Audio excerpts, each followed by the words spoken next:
Hey there! It is Ink again.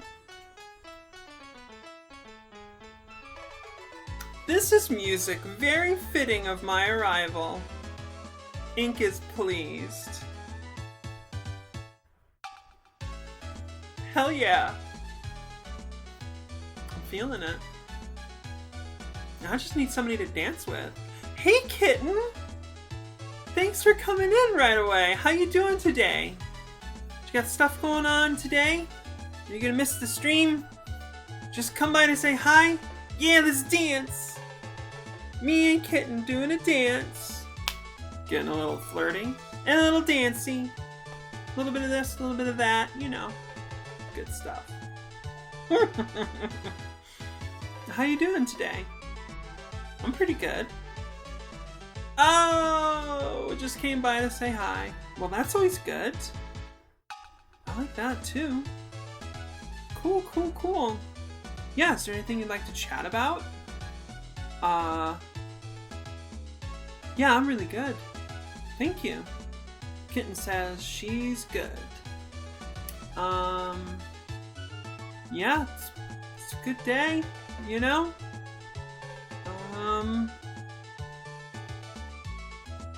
Things are going well in my new-ish relationship. That's always nice, right? Should transition to pre-game message.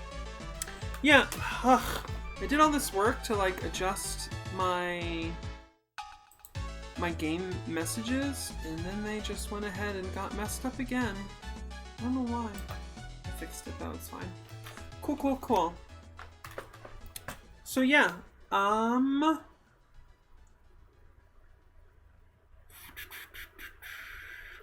listened to a good album today.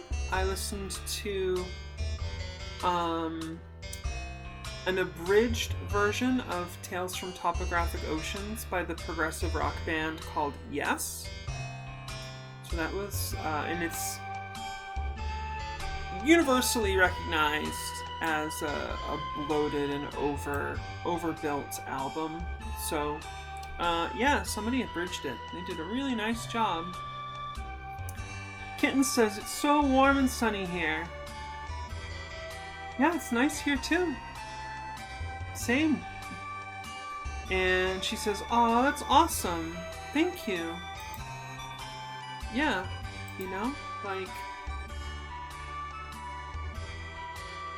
sometimes things are good, basically. Sometimes things are good.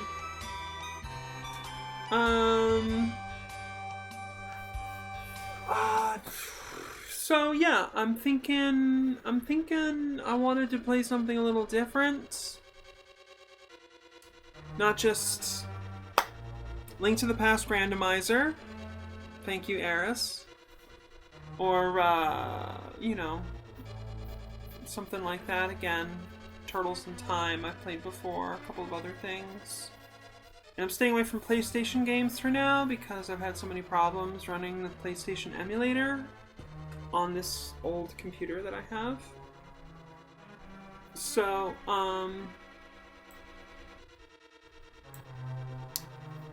yeah, I love Super Metroid. And of course, you know, I like to do modded and like ROM hack games a lot here. So what I'm actually building up to is a very special ROM hack of Super Metroid. Really, really awesome ROM hack. But I'm not going to say which one yet. It's going to be a secret. Secret surprise. We're going to have twists and revelations here on Ink Stream. Eventually. And I thought, just like beforehand, I'd play the vanilla version. It kind of makes sense to me. I don't know.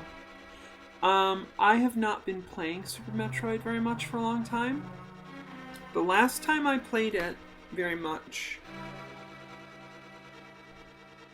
was several years ago, actually, and I was trying to learn a low-tech speedrun route, you know? Something that doesn't require the most advanced and insanely precise techniques and everything, but still pretty speedy. But I only did that for like a week or so, and I don't really remember. And I don't know if this stream is ready, you know, if like my stream audience is ready to just like watch me practice speed routes, you know, until I do them well. Just like doing the same sections over and over. So yeah, I thought I would just kind of play semi-casually, you know, just like, oh, does it? Kitten says, it sounds fun though. It would be fun to watch me try to execute, you know, higher tech stuff. Yeah? Oh, wow. Interesting. Well, maybe I'll do that after I do a casual run. Just kind of refresh myself on the game. And then, watch some YouTubers, you know, watch some YouTube videos of like a beginner speedrun route and do that. Could be. I'll ask some of the other viewers. I've got like 27 like followers on Twitch now. I feel good about that. Like my YouTube uploads are getting like a like or two. That's nice. You know? I mean, it's not like crazy a lot or anything, but it's a little progression.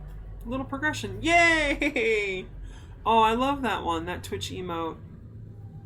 Vohio. I used to use her all the time. This is great. On OBS, I can just like move my mouse over an emote and it shows me a big blown up version of it with the name and the source as well. This tells me it's a Twitch global emote.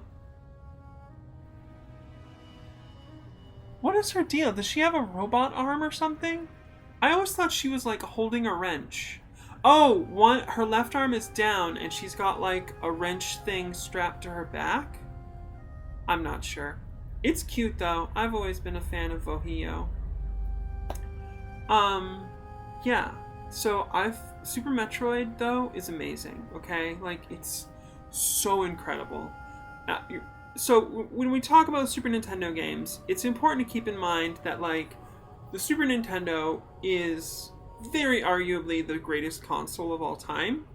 Definitely in like the top 5 or maybe 10 if it's like really strongly contested. If somebody wants to be like, okay, you know, NES, Sega Genesis, PlayStation 2, you know, somebody want to throw Xbox in there, that could probably be okay. I don't know.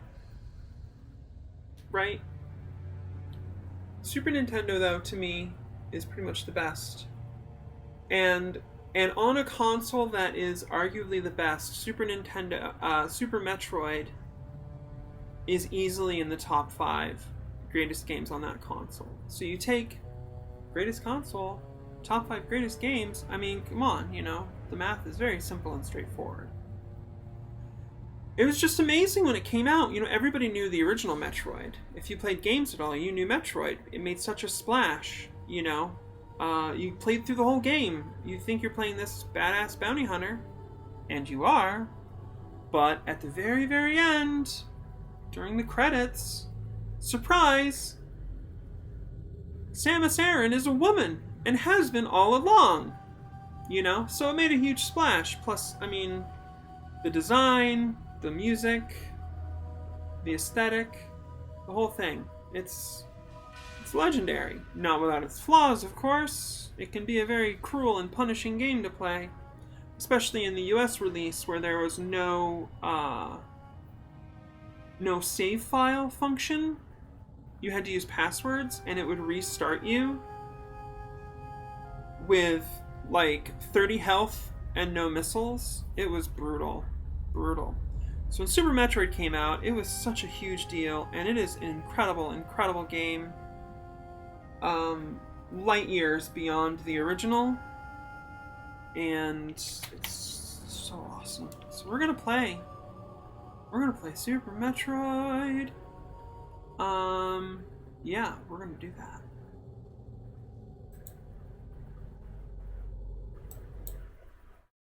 Cool. Let's, oh wait, why is that? What is this? What is that up there? What is that? Oh yeah, get out of here. Glad I caught that. Oh yeah, and I need to put the volume up to what? 7 point? That's fine. Alright, you tell me how the volume is. What you think? I'm gonna put it up on my phone too. Just kind of get a sense. It's been a little while since I played Super Nintendo. And I just did that big like planning thing where I was deciding what my volume levels for things were gonna be. Hey Princess Switch! Thanks for coming in. We're just checking the volume.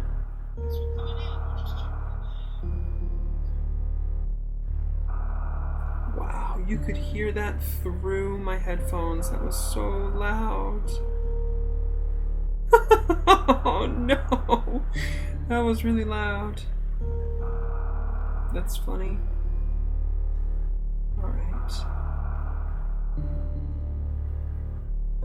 Princess Switch went to the hairdresser, and they're very nice.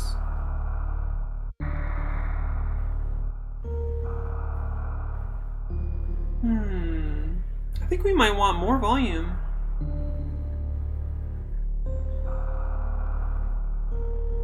Just a little tiny bit more. We'll go with 6.4. I'll write that down. And if y'all think it's you know, you're not hearing it well enough and stuff, just let me know.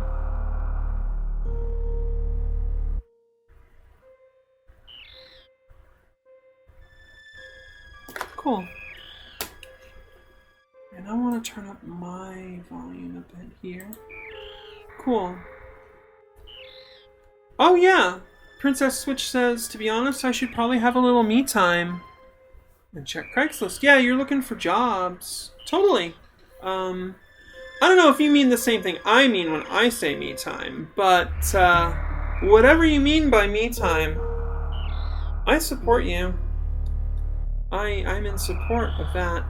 I wonder why all the names turned red on the Super Nintendo screen. That is so weird. Let me check the properties here.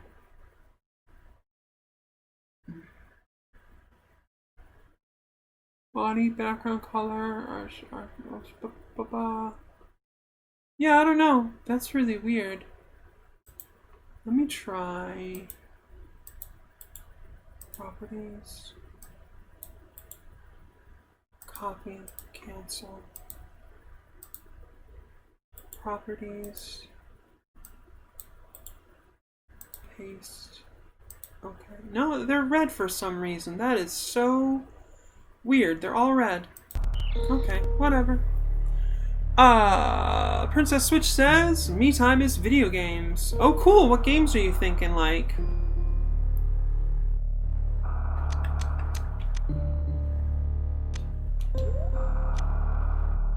I don't know why.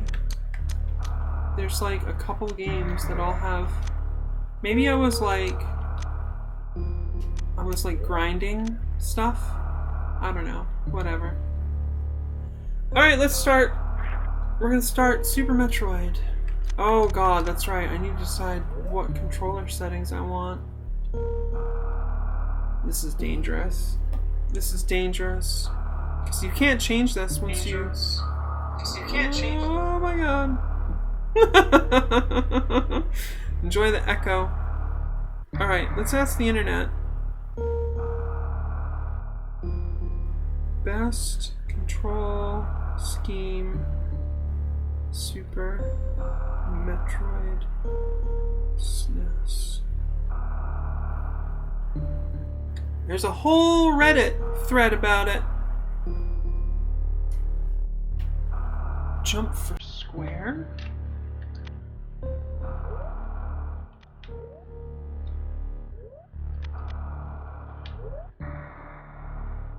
Probably this.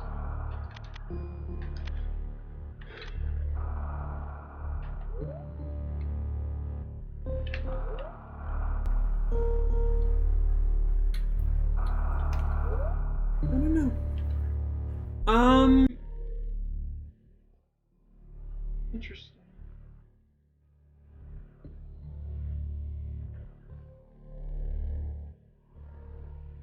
Huh.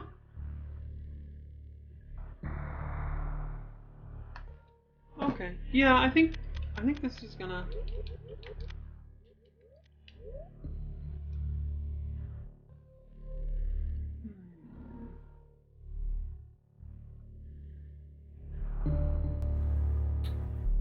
I think we're gonna try this. Did it save? Yeah, okay, it did. Special settings. No, we don't want these. I wish that you could, like, hold a button to choose to moonwalk, because that could be really useful. The moonwalk option is neat, but if it's stuck that way, it's hard to charge and maneuver around in the game. Alright, we're gonna start the game. The last Metroid is in captivity. The galaxy is at peace. Kitten said I took some time for that yesterday. It helped a lot to just relax. Good, you should relax. I first battled the Metroids on planet Zebes. It was there that I foiled the plans of the space pirate leader Mother Brain to use the creatures to attack galactic civilization.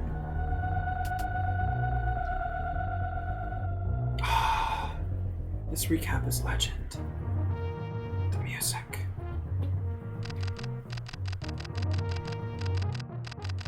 I next fought the Metroids on their homeworld, SR-388. I completely eradicated them, except for a larva, which after hatching, followed me like a confused child.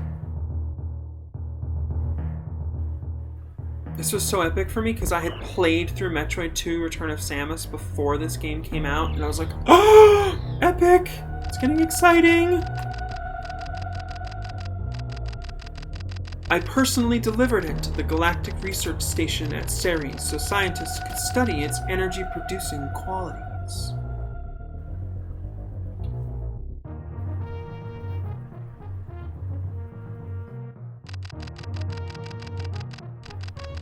The scientists' findings were astounding. They discovered that the powers of the Metroid might be harnessed for the good of civilization. I'm getting chills too, to be honest. I'm right there with you, kitten. Satisfied that all was well, I left the station to seek a new bounty to hunt. But I had hardly gone beyond the asteroid belt when I picked up a distress signal. Ceres Station was under attack!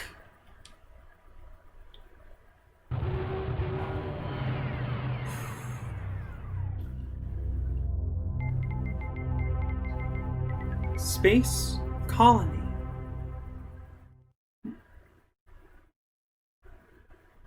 And that is just about the extent of like overt story that we're gonna get.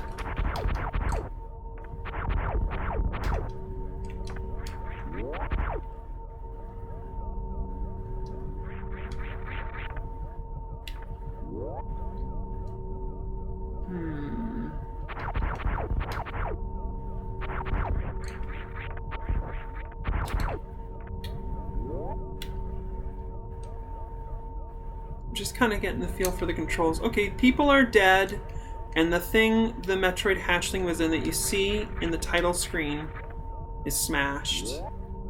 Very ominous. Great atmosphere here.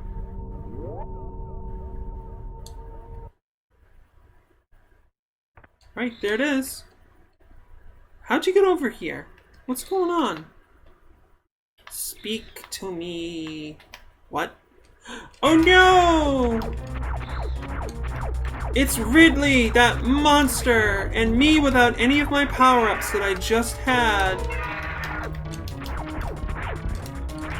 Where do power-ups go between games? Folks, where do they go? Well, that's just cheap.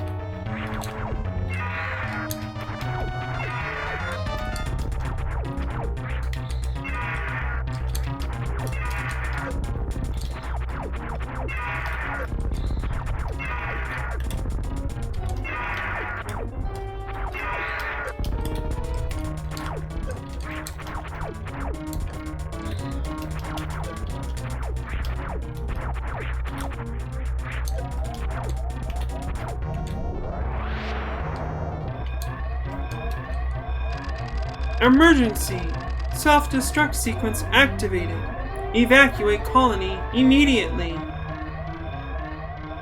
Oh yeah, Princess Switch. That's a good question. It really shouldn't be, you know? Princess Switch wants to know why cuck is an insult. And says, I don't get why partner play is bad. You know, you're not wrong. There is, of course, a lot of historical relevance in that question. Yeah, there is some psychological theory that I want to say cis men, just to kind of modernize the theory. Cis men kind of are prone to a basic insecurity regarding their parentage, you know, or their status as a parent, because, you know, when a child is born, everybody knows who the mother is. It's undeniable, right? But the father, that's kind of, you know, less secure. And, you know, everybody wants security, right? Again, here's more great ambiance in this game. The sound, the visuals. Alright, so here we are on this blasted landscape. Princess Switch says, what if I don't want kids? Oh, I still got that. Woohoo! Get that jump. Not that I can get anywhere with it, because you can get over here. You can't get up there. There's nothing to get over here. And that's a super missile door.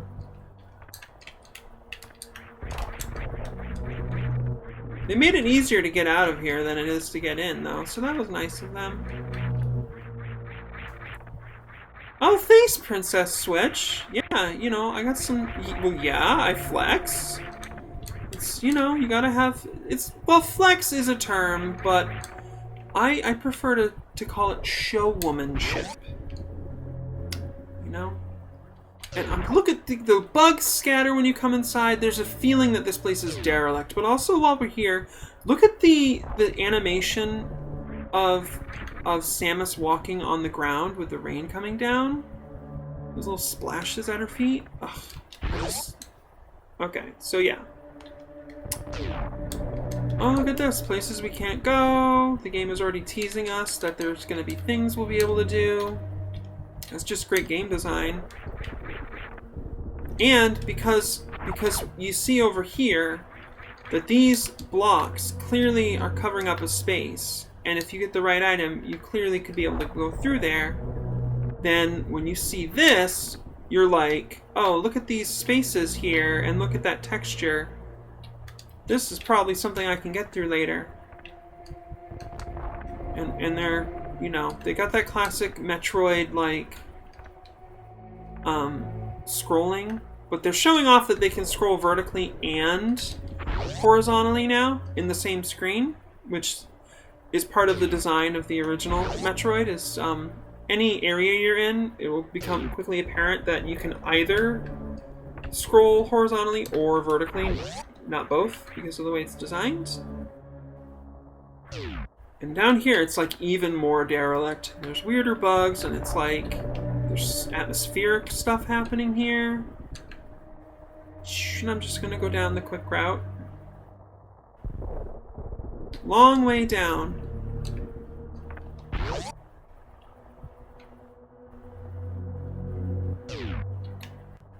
And if you paid attention to the opening sequence, this is in fact the room where we first defeated Mother Brain. Princess Switch, oh, the face slide! Kitten says that face slide. Princess Switch is like, cutie for sure. Kitten's like, very. But also like butch? Femme butch? Yeah, actually there's a word for that. It's futch. And I like me a good futch. Futch can be great. Yeah, futch. There's a whole femme to butch spectrum. And honestly, I prefer to have multiple dimensions, because there's like so many different ways that someone can be femme. It's not just a straight line, you know? Right, we can go through there, but I'm just gonna let you know. Because anybody who played the original Metroid is gonna recognize this screen, and they're gonna know what you do is you go left, and here is that classic, iconic first upgrade. Marumari. Or the morphing ball. Pretty sure that's what it's called. Marumari? Oh, things are waking up. Things have woken up. We've been detected. God, I love the colors, the palette, the textures. Another door we can't get through, but we can go here. And the chorizo statues, very classic. Getting us a missile. Actually 5 missiles. Which we can switch with the select button.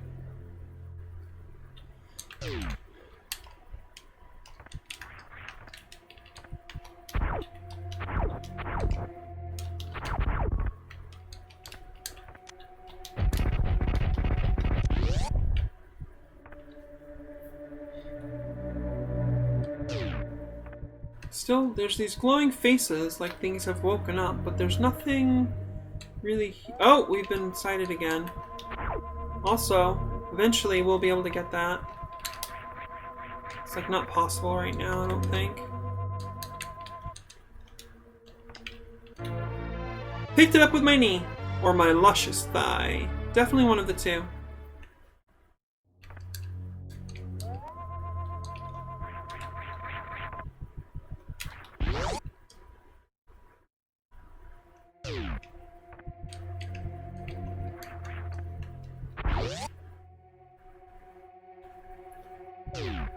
Not sure about this control scheme, to be honest.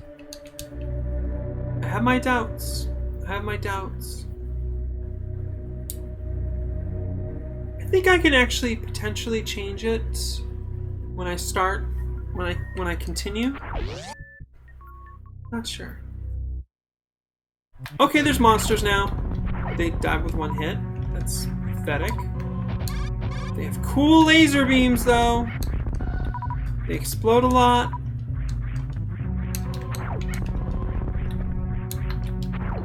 Ugh, I need bombs. Okay, it's fine. And we get to climb.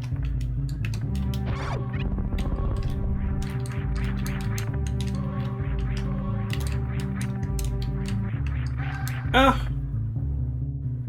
I'll tell you what happened there, why I missed that jump.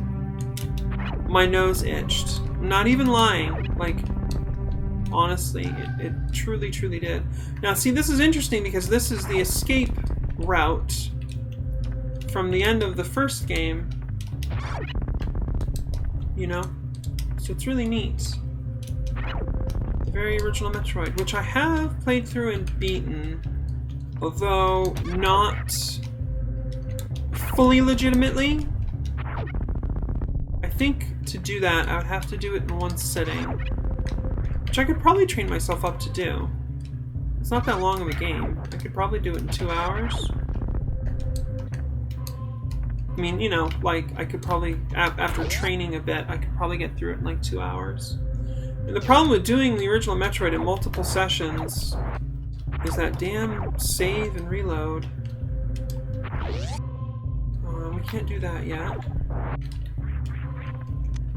We'll do this, so... If I remember correctly, this is a good thing.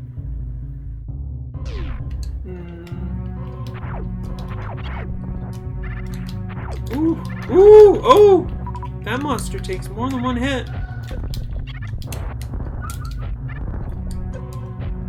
Okay, there we go.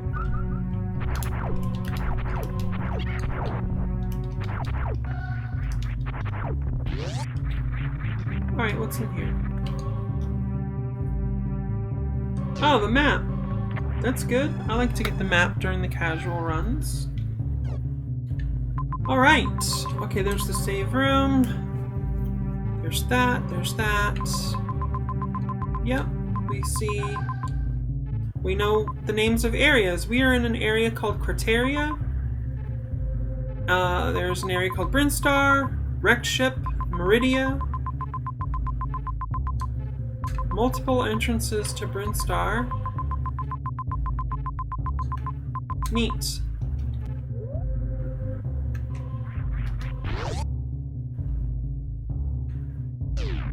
Did they all respawn? They sure did. I mean, that could be a good thing. That could be a good thing. I could get like ammo and stuff. By killing them. Potentially.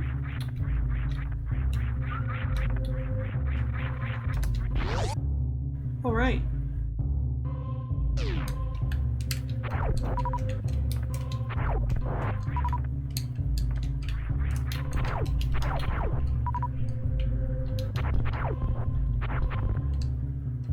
Princess Switch says, have you done speed stuff with this game? Yeah, I was talking about that earlier today. I was a couple years ago trying to learn speed strats that were low tech, you know, they're not super challenging or anything, but doable for me. And I was getting somewhere, but I didn't keep up with it. And I was actually asking Kitten earlier, and I'll ask you now, if you'd be interested, if it would be an entertaining stream if I was practicing speed strats. And like, you know, running sections over and over, you know, trying to, yeah? Wow, okay, that's 2 for 2. That's good. Okay, we have everything we need. I can just run. Oh!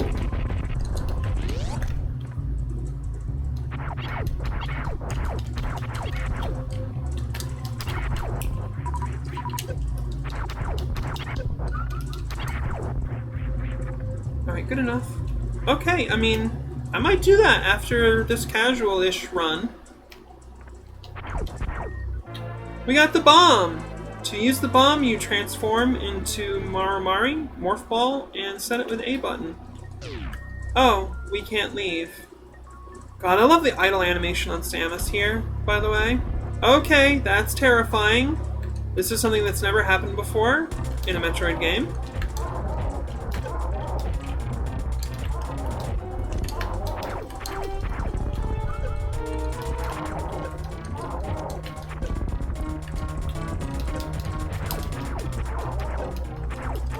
Woo! That was a quick, bloody fight. And the game is pretty generous with refills there. Princess Switch says, right now I'm stressed and need to be alone. That's extremely valid. I mean, this is a stressful time in the world.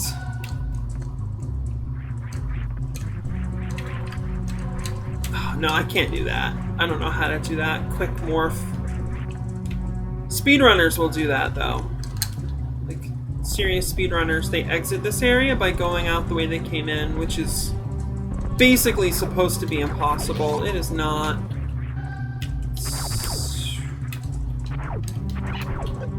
Yikes, that's not friendly. I don't like that.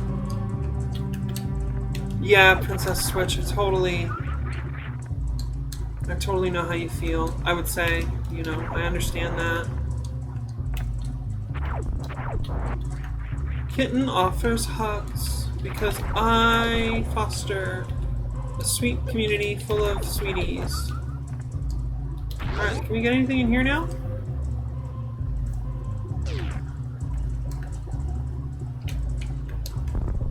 Yeah.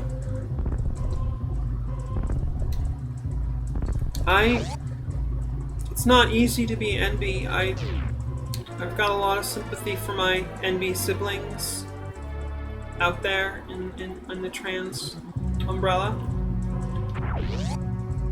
Thank you, Kitten. You know what? I'm getting in on that hug as well. Speed route. Pew! Right through. There we go. Yeah, we do a little group hug action. So I could go all the way back down to where Old School Mother Brain was killed to get another pack of missiles, but that's just like time waste. I don't need the missiles that badly. Yeah, Princess Switch, I encourage you very much. I would love it if you took 10 minutes or so to meditate. The Headspace app is pretty good. I wish that they had more stuff available for free than they do. I don't like the trial period model very much, because most trial periods require you to give credit card information, and it basically just like operates on the principle that like you're gonna forget to cancel, you know? I just like that kind of thing.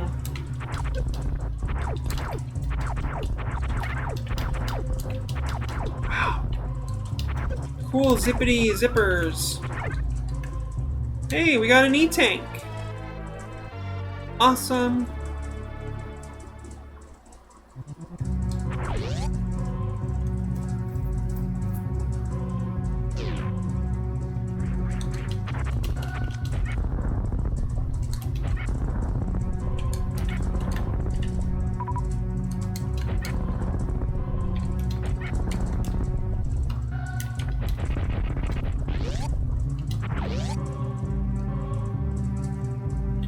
There's nothing we need to go down that room for at this point in the game.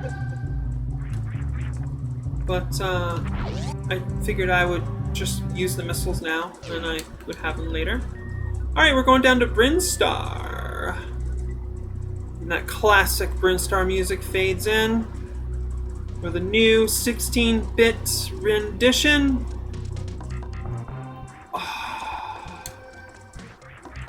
The vibes are strong, like those of my Lovin's Lush. Ooh, I went there, girls.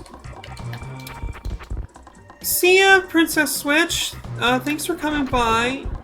Yeah, take care of yourself and be excellent to others. All those good things I tell everybody to do all the time. Thank you. Smash the fash. Ooh, tough boys. Okay, I'm locked in this room.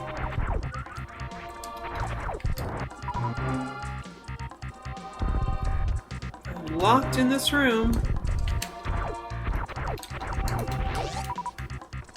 And what's in here?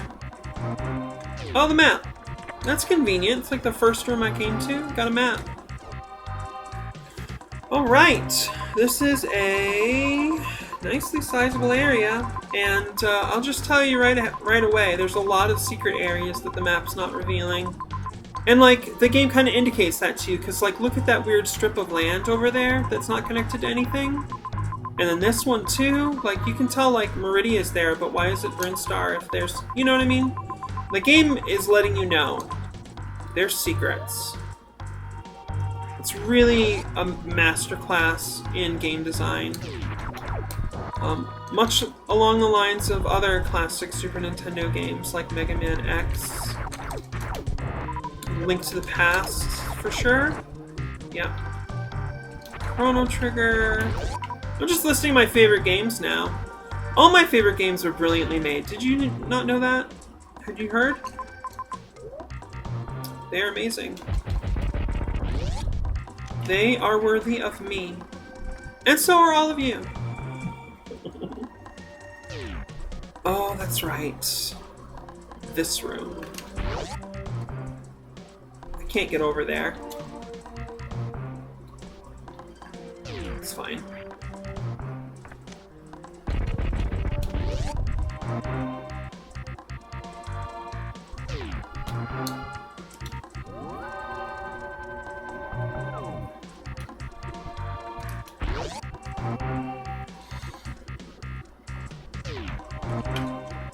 Woo! That was big damage, if I'm not mistaken. Gosh. Right. So, this game also teaches us that there's more than one way to look at things. You could see this pipe that spits out an endless supply of enemies, and you could be like, oh my god, the respawn is brutal. What is this, Ninja Gaiden for the NES? Or you can go, oh hey, it's just giving me the stuff I need. Oh yeah, I can get this here. I just can't... I think I once managed to, like, there's a speedrun technique called mockballing, where you can move, like, really fast, and jump, and then come down into the morph ball form, and it gets you moving, like, extremely fast in morph ball form, like you normally wouldn't. and you can clear that thing, but I'm not ready to try that right now. I'm not super good at mockballing, I'm just gonna say. Understatement time. Oh, it's a missile refill station. Yeah, I kind of wish that, like, okay, now that I've been here, it shows the missile icon. That's good. I'm not just gonna come here when I don't need missiles.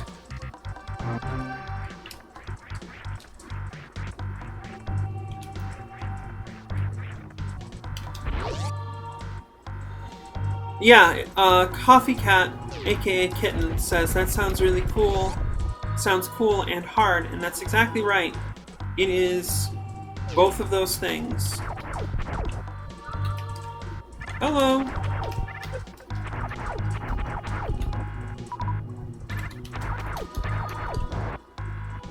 I love the background with like the falling stuff, and again the color palettes. The color palettes are crazy good.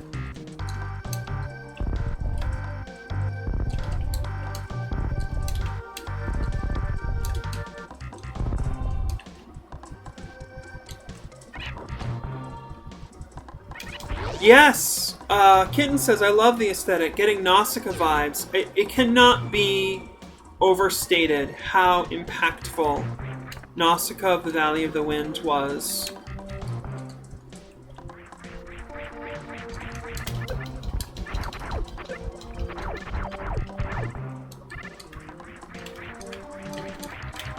I can do this.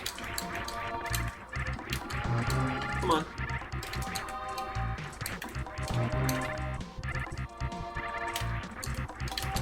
Woohoo! Like, the game designers definitely make that possible for you to do right now, but it is kind of a reward for being awesome. Alright, so that's power bombs only, that's fine. Yeah. What's it called? The triangle jump or something? I think it's called that. A lot of power bomb gates here.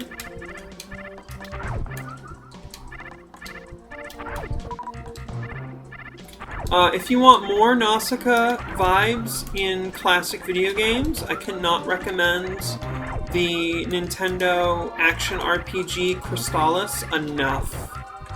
I love Crystallis. It is criminally underrated. The people who know it are like, wow, Crystallis. You know, obviously it's NES, so it's a little janky and all, but it's so worth it.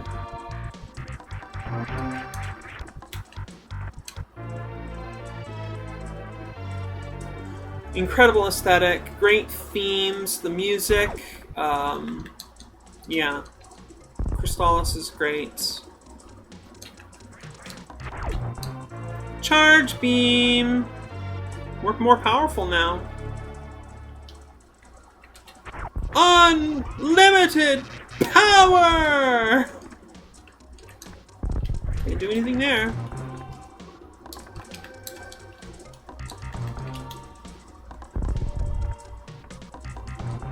Can't do anything there.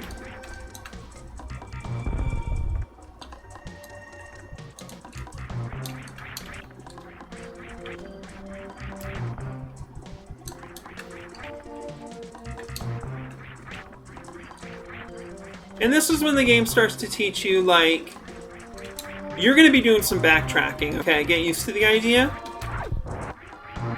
This is Metroid, alright? Oh, you know what I just realized is dangerous, though? I'm playing a Metroid game, which means pretty soon I'm going to start babbling my opinions about, like, other Metroid games. Could get dangerous. I might get cancelled. That's just the chance I have to take here.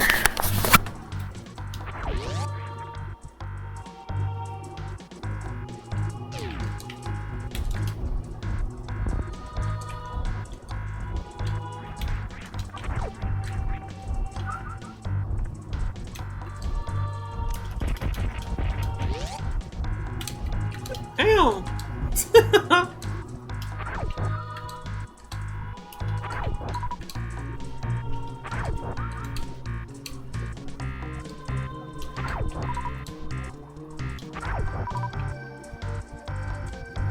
Alright, here we go.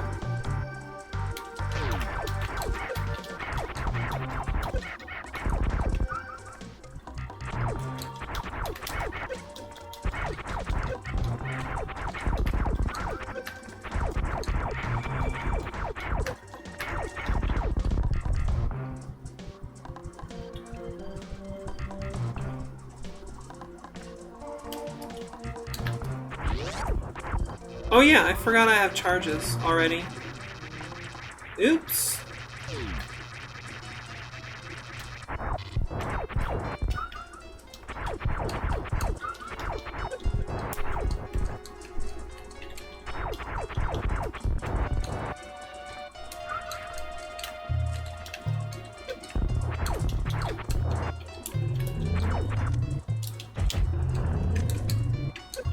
Dang.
There we go. We beat it. That wasn't too bad.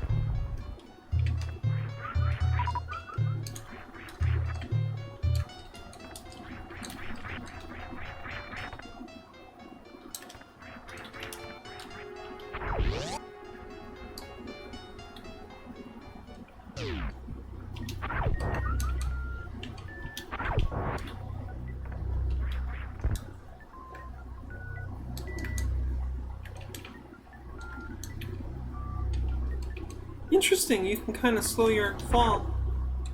We picked up our first pack of super missiles. They are like missiles, but more super. Kitten says, yay! Thanks, Kitten. I agree with your assessment of yay. Oh, and you can see that they sometimes have effects other than just opening doors and stuff. Sometimes they knock things around because they're so powerful.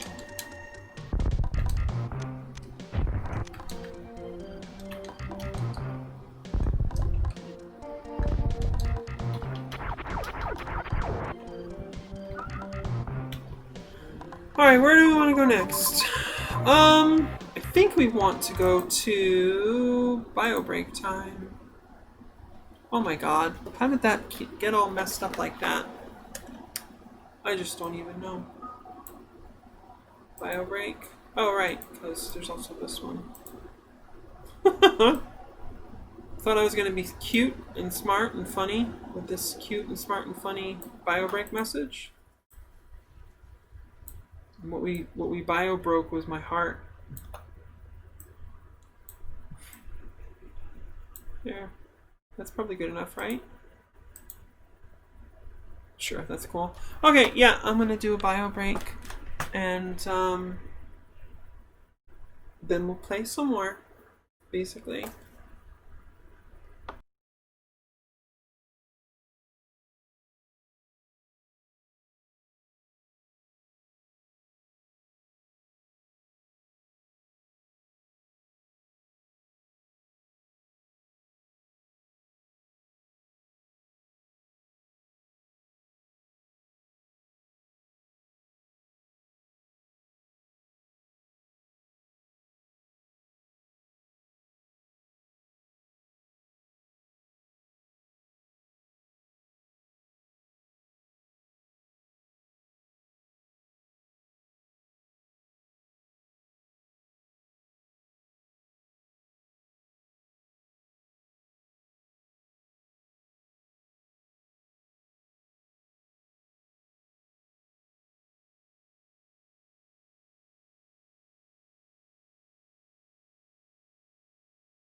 Hey, we are back.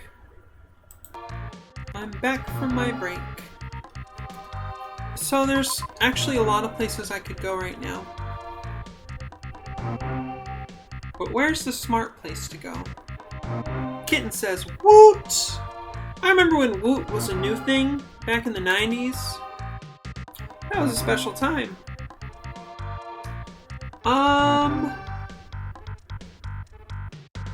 A couple different places we could go. I'll just go the basic route though. We'll do that.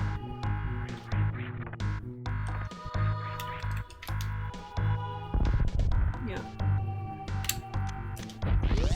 We'll do the intended route for now at least. Whoa, hi, hello.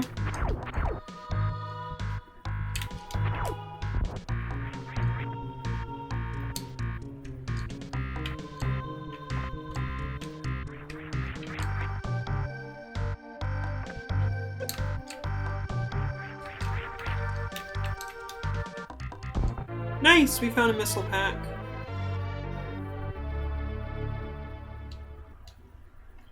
Little fancy footwork on my part. Good stuff.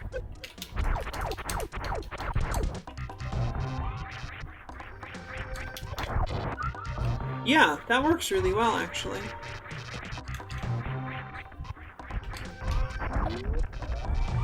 If you're paying attention, you'll realize that when we leave this room, that door's gonna close.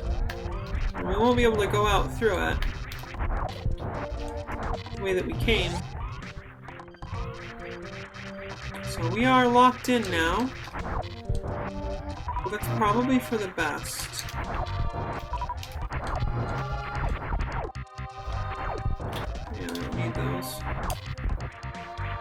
Alright, here we go.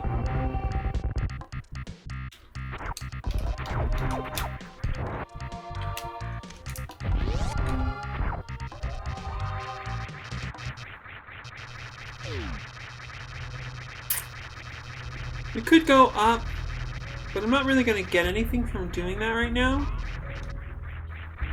And it would be really, really difficult.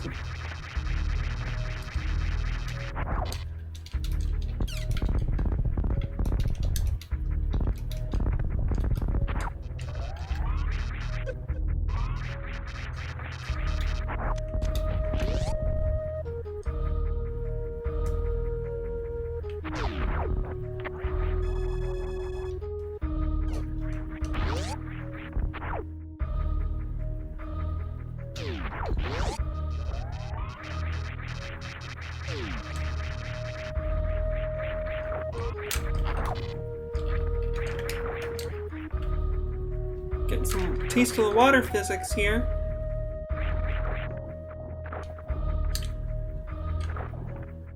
Come on.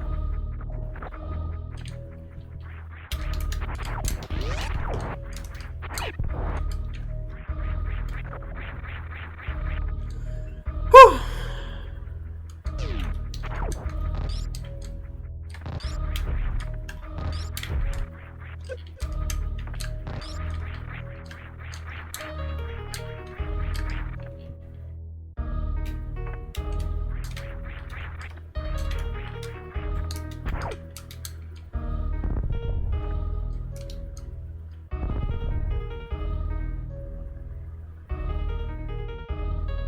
Come on, you know you want to heal. Thank you. And if I'm not mistaken, this is going to help us a lot. Spazer! Spazer! What is Spazer, you ask? It is a really figgity fat beam upgrade. Love it. That's figgity fat spelled with PHs. Also, by the way.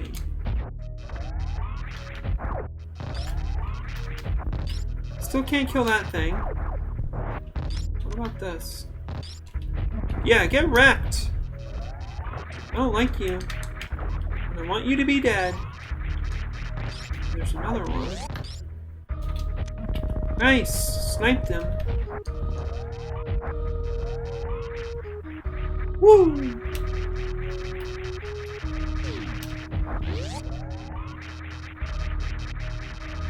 What the heck? Oh, we are literally in Meridia right now. I'm actually faking surprise, I know that. Actually, there's... Yeah, there's a way up here. If you're crazy. Which I am.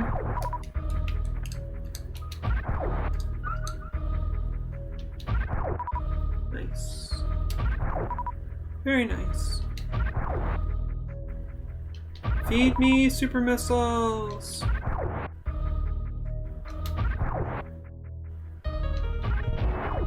Come on! One more. Come on! Thank you.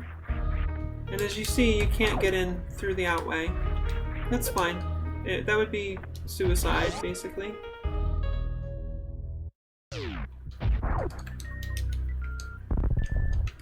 So we could try to go over there, but it's not really smart right now. It's just smarter right now to go this way, for me anyway.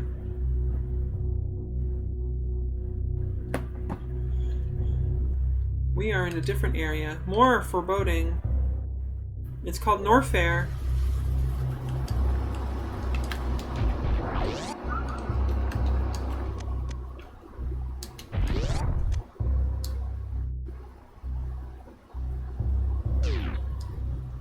Oh yeah, we can't get through, I don't think. I might be able to cheese it, but I can't remember.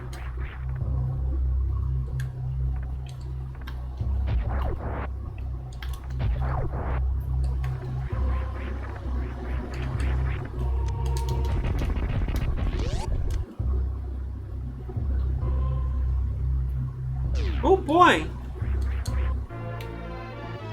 Get that energy tank.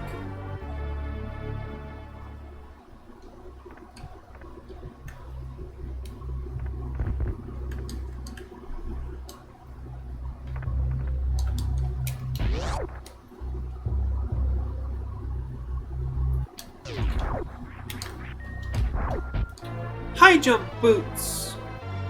Pretty much says, pretty much does what it says. Yep. You jump higher. Get more missiles. A fanfare. Get used to it. There's gonna be a lot. Oh, I need to kill that monster. That's right. Okay.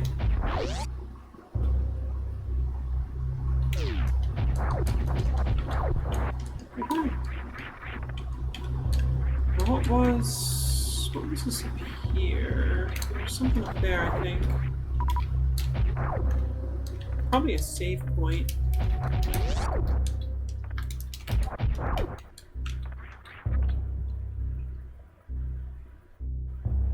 Nope, it's a place that hurts.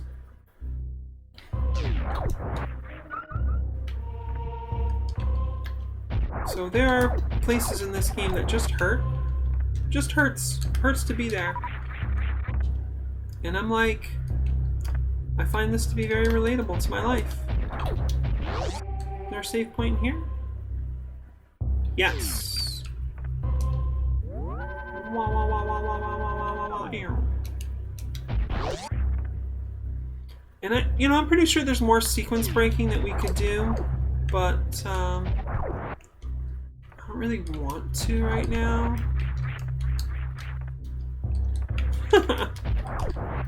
Just not feeling like it. Sequence breaking is such a useful term. I like it a lot. Whew.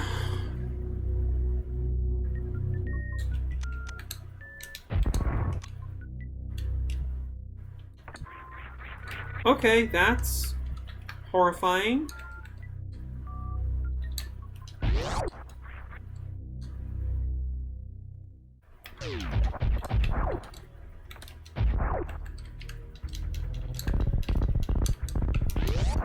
Oh, there it is.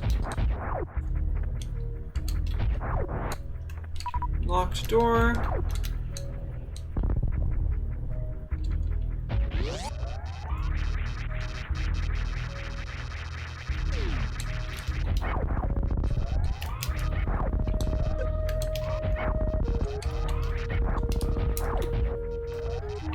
Really nice thing we got that spazer, I'll tell you what.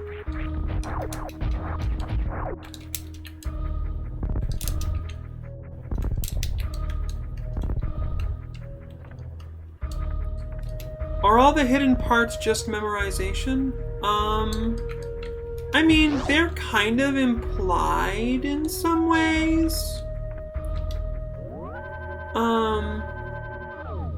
But yeah, some of it I've memorized, and like to a point where I don't even think about it. A lot of them, it's just like muscle memory. Oh, there's.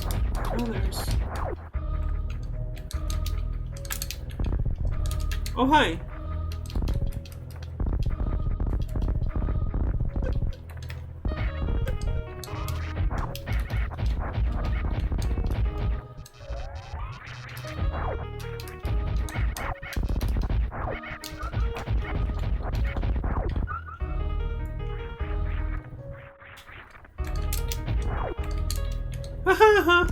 Oh yeah, I can't get up there anyways. Here we go.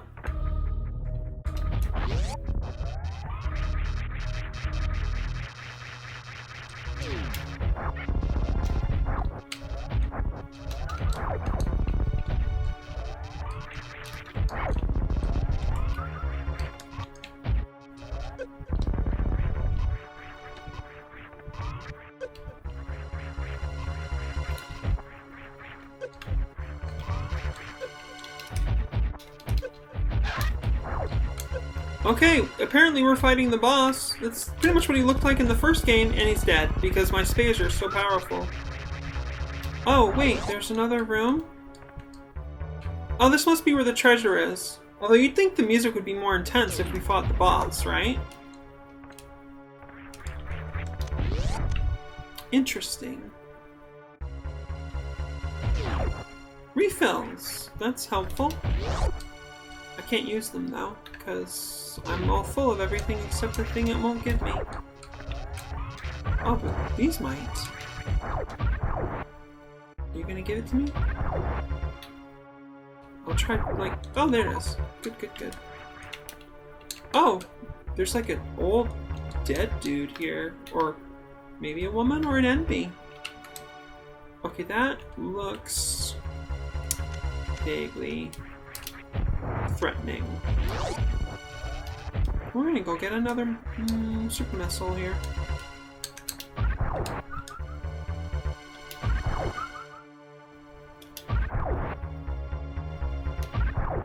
There it is.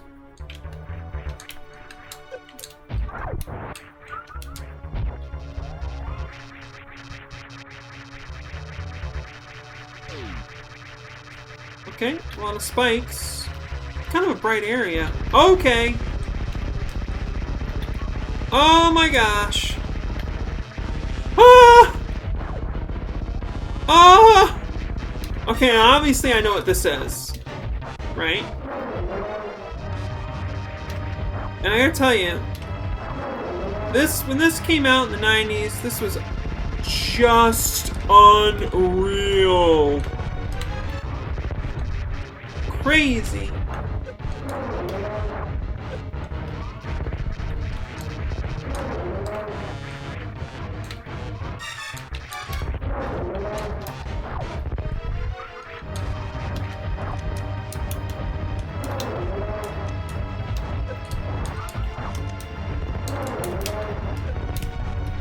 Uh-oh, uh-oh.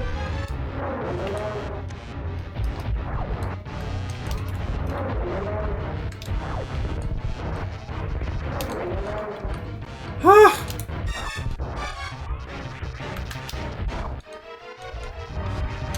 Ah!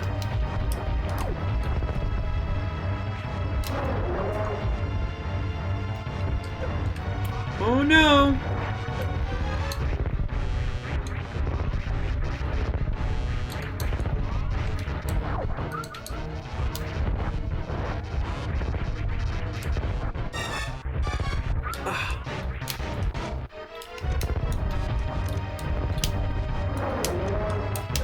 Ah!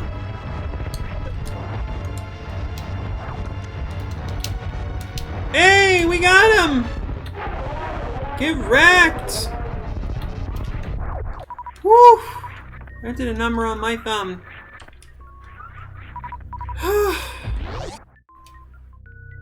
We did it! Isn't that a cool looking icon right there? Isn't that like so extremely iconic? Varia suits. Ugh, the hotness! Interesting bit of trivia.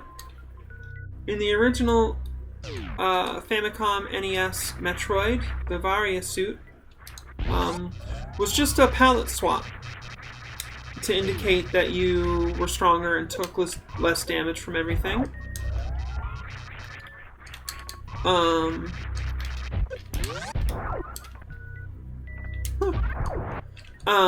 But when they went to do Metroid 2 Return of Samus on the Game Boy, they couldn't do a palette swap. Really, not to the same degree or with the same effectiveness.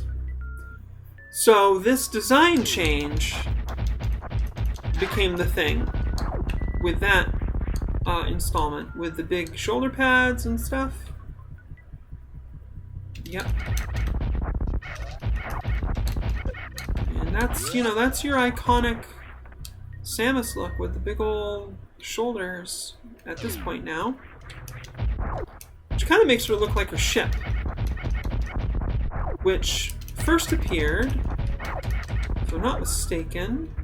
In Super Metroid, in Metroid 2 Return of Samus. Hello, Spectral Melodies! I'm glad that you're excited about Super Metroid. I know, right? Heck of a game. Have we spoken before? Is this our first time meeting?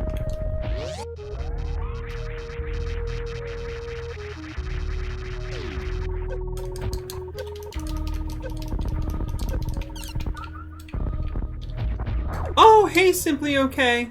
Yeah, I thought I recognized that name. How you doing today?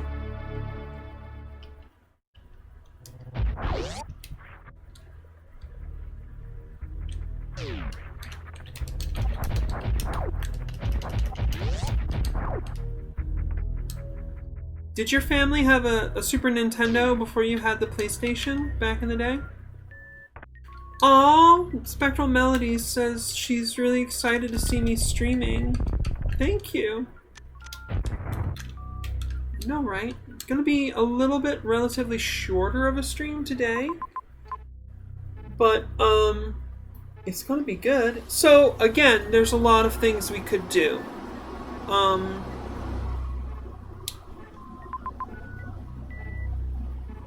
I actually kind of feel like sequence breaking here. I kind of don't want to go down to Norfair. And History Buff, of course. Hi. I'm glad to see both of you. How's it going?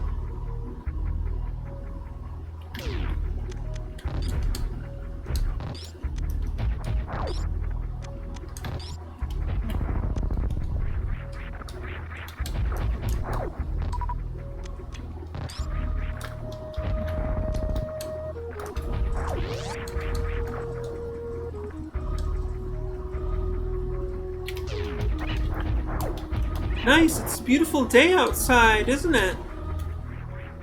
History Buff just woke up. Doing good. That's great. Love to hear it.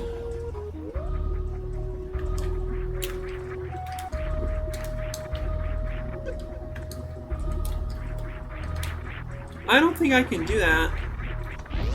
Okay. Yeah, I don't think I can do that. I think the game expects us to get another item before we are allowed to do that. It's fine. Hey, what's up? Oh my god. Woo!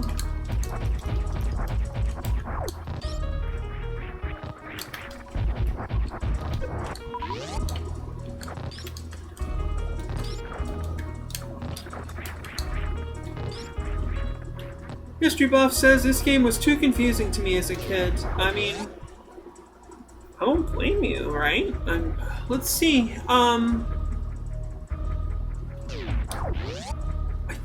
If I recall correctly, you're a little bit younger than Simply Okay and I. Not by a whole lot, but like a little bit, I think. And yeah, I'm right. Cool. Yeah, so this game, you know, when this game came out, I think I was like 12. I think that was the summer I turned 13. I remember playing it at my mom's apartment in South Paris, or South Paris? Yeah, my mom had an apartment in South Paris. And I vaguely remember playing it there. And now this hurtful room doesn't hurt anymore. You know what we should do? Let's get this save point over here. That's a good thought. I'm glad I thought that thought. It's good not to think.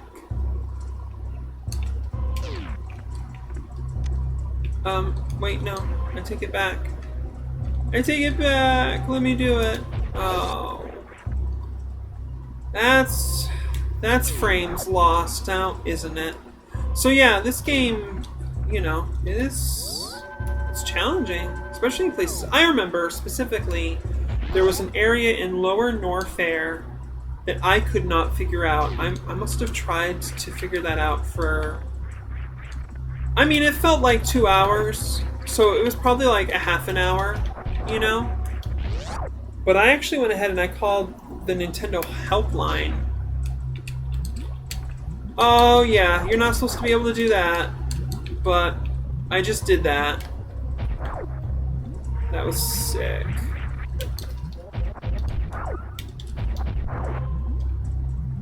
Super sick. Am I missing anything now? That's the next question.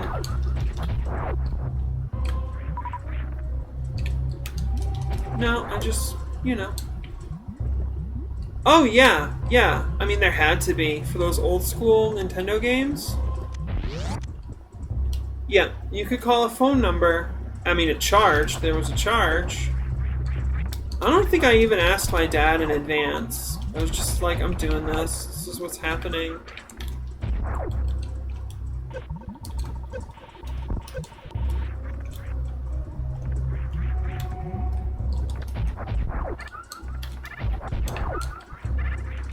But I wasn't on the line very long. I was like, what's that? Where do I go here? I'm in Lower Norfair. There's all these broken statues.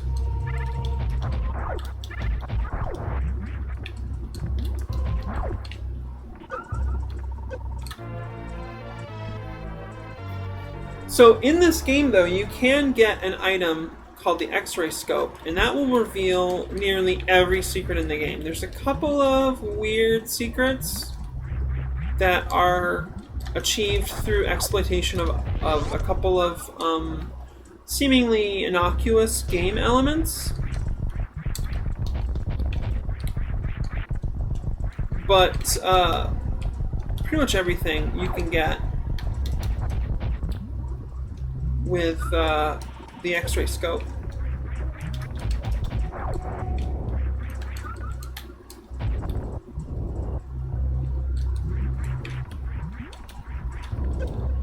Oh no. Oh, double no. Okay, okay, okay. I'm not playing around anymore.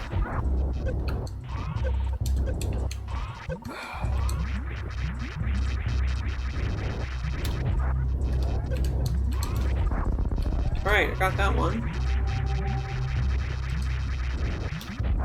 Oh, ho, ho, look what I figured out I can do.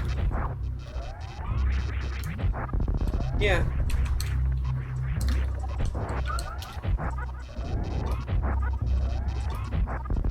Nice.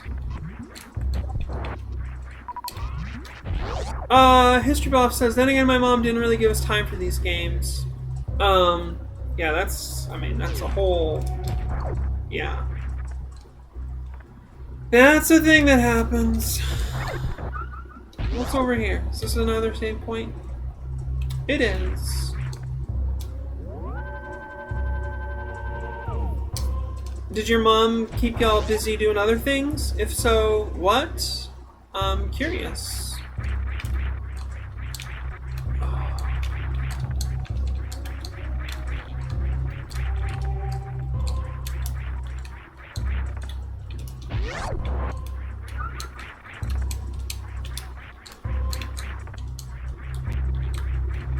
I don't know if I can do that right now.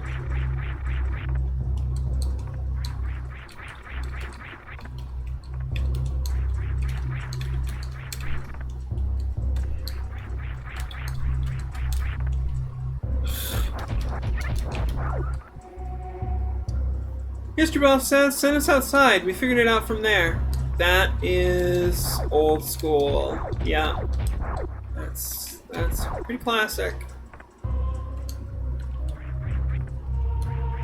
Just send them outside. I'm guessing you lived in like one of the more rural parts of the Northeast.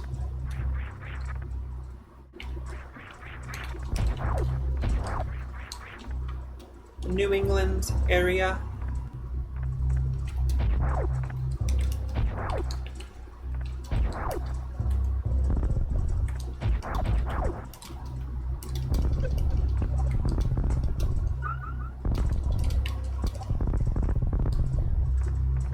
Oh, in a suburb. Yeah. Yeah, whatever. Don't need to hunt that one down. Woof.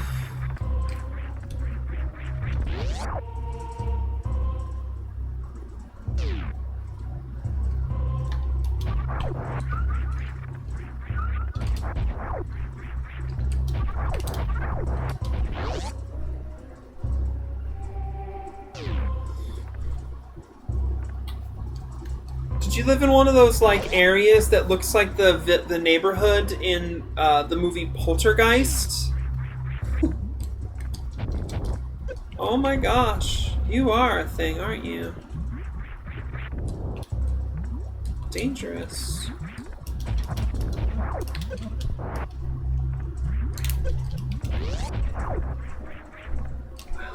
Damage.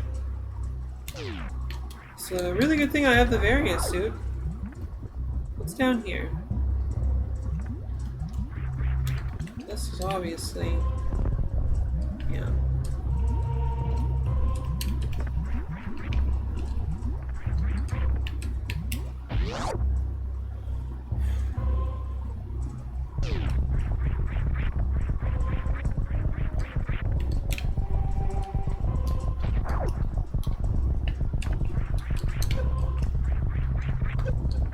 Wow, that's a lot of damage.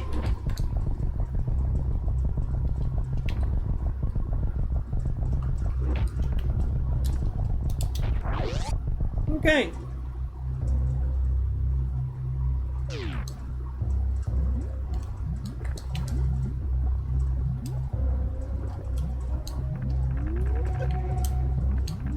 History Buff says, I don't know, but it was just outside a city and the people didn't bug each other. Looks like where we are now. Okay, sure. Yeah, that's... No, Poltergeist... Oh, of course, yeah. But, so yeah, in Poltergeist they live in one of those, like... prefab sprawls, I want to say. I know there's a better term for it. Drawing a bit of a blank.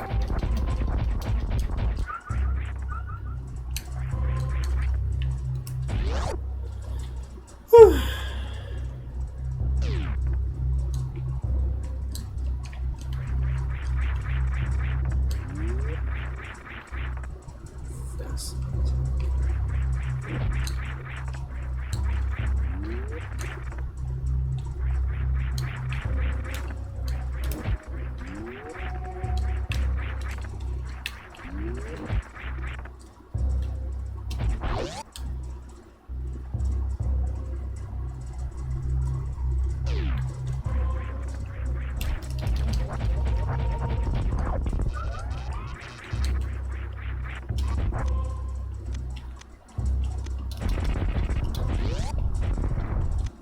Oops.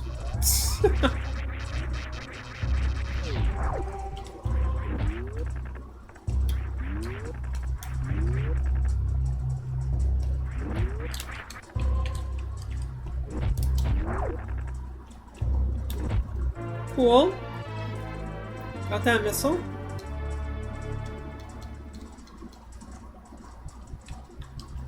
Oh no, I didn't mean to do that.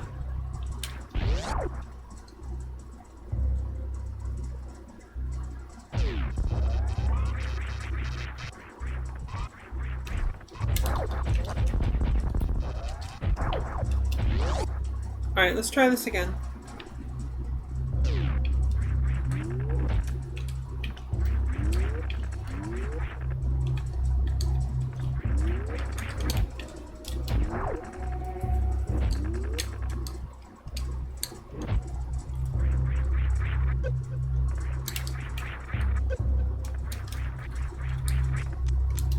Hope that wasn't supposed to be hard.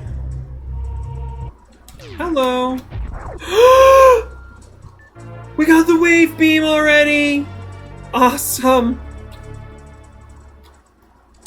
Wave beam is so good! It passes through stuff and doesn't afraid of anything.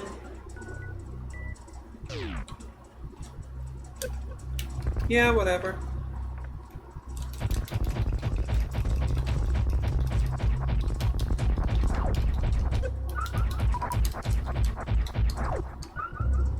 Wave beam Craigasm. Hello.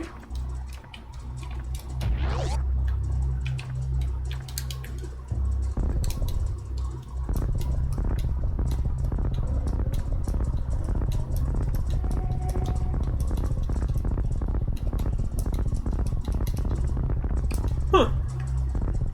What's the purpose of this? Just to kind of tease you what's up there?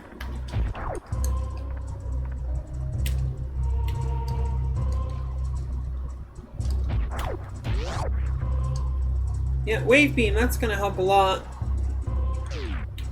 Alright, where are we? Where are we going? I know where we're going.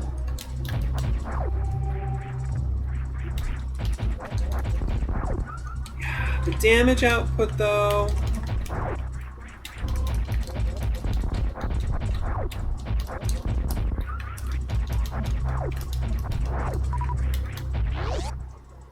Here we go.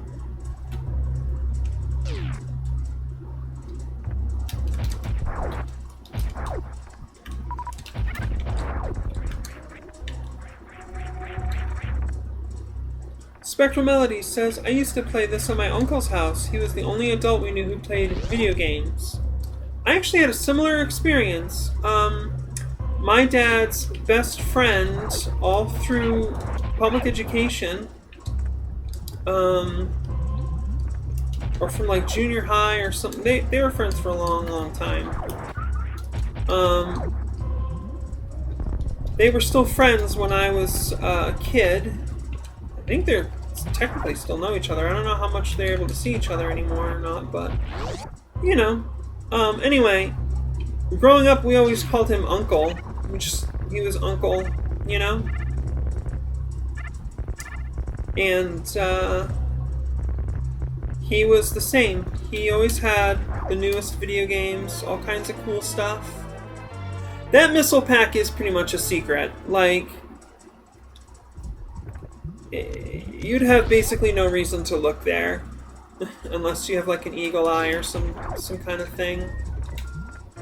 Speed booster goes fast. Gotta go fast, girls. Especially now because the lava's rising again. Anyway, so yeah, we would go see Earl every summer over where he lived, and it was like a several-hour trip. But we would do it. And I was always so excited, even though I had like a really hard time coping with a long trip like that. I mean, it was like 3 or 4 hours in the car, you know, with 2 siblings and my parents and everything. Oh, that's no problem. I mean, you gotta live up to that name, right? Kitten. Kitten's getting coffees. Anyways. Yeah, the trips. It was a thing back then, you know? I mean, like the first episode of the actual series, like the full-length episode series, seasons of The Adventures of Pete and Pete. The very first episode is about going on a trip. King of the Road. Right? And, yeah, it was an American thing. Not so much right now. But yeah, Earl always had like the newest stuff. He had like systems I wasn't familiar with, and that was always really neat. Always really exciting. And he was the first person I knew who had a Super Nintendo, and he had a Nintendo, and I never actually owned a Nintendo.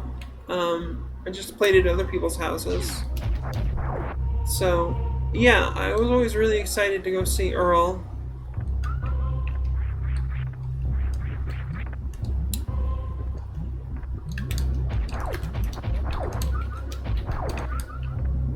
And he's the first person who introduced me to Final Fantasy games.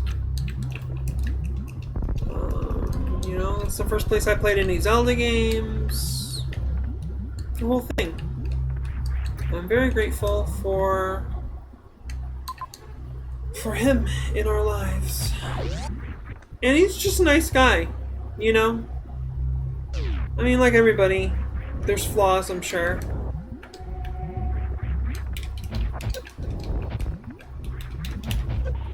But,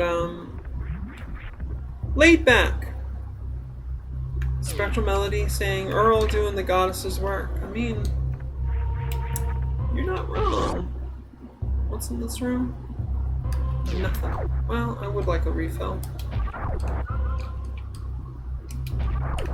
Thank you. And he was one of the earliest people in my life who had a large collection of Nintendo Power magazines that he would let me read. He'd let me borrow issues sometimes, which of course meant that like I would have them for many months, you know. Zoom zoom zoom. You know what? I would like a save point. Thank you. Save point sounds very nice right now. Wah, wah, wah, wah, wah, wah, wah, wah, wah, wah. Ew.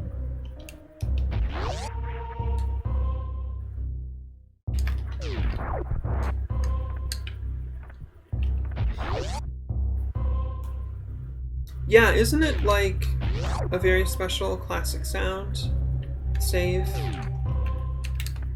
in Super Metroid? Love it.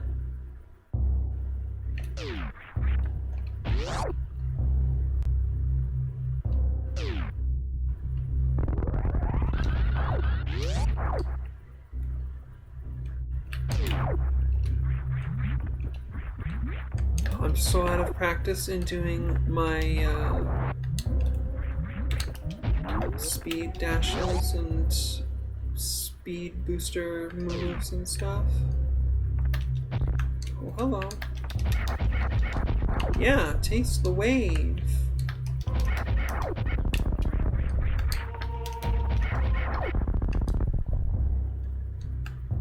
Spectral Melody says, I need to find a sound bank of these sounds for musical purposes. Absolutely. I know you can. I don't think we want to go there quite yet, actually. That just feels like a tunnel you go down that you can't come back out yet. Let's see what else we can find over here first. Oh. A whole lot of nothing. Alright, well...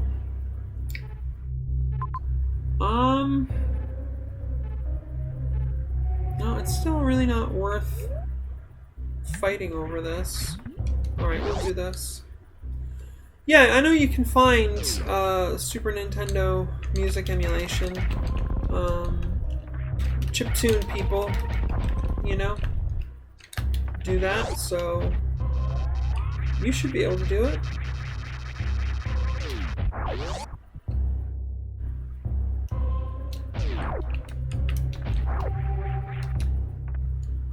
Spectral Melody says, I know for our parents' generation, the rock blues group is a thing, but I think ours has got to be MIDI remixes.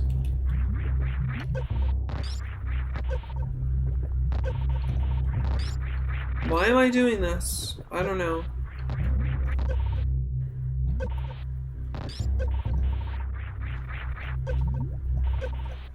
To prove I can! Oh, it got me nowhere too, didn't it?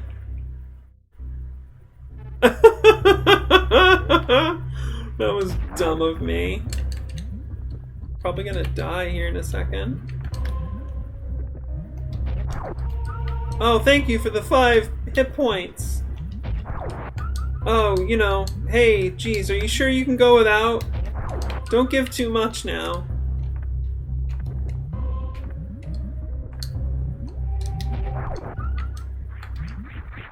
Alright, which way should we go? Probably this way. Oh no. Yeah, probably gonna die. Probably gonna die. Woo-hoo-hoo-hoo. Oh no. That's the alert sound. We are in danger.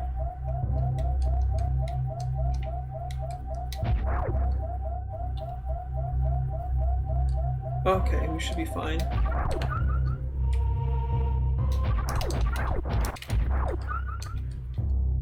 Spectral Melody says magma snack.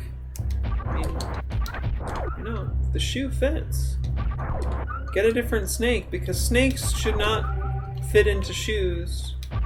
When they do, it's usually something people try to avoid. Mm-hmm.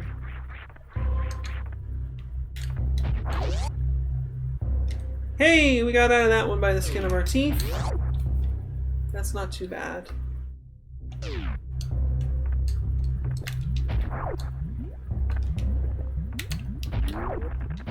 The shoe fits, throw it at George Bush's head. Yeah, I mean, preferably two. That's the iconic thing to do. Oh wow, I could have gotten through there. That would have been so slick. Well, that was good.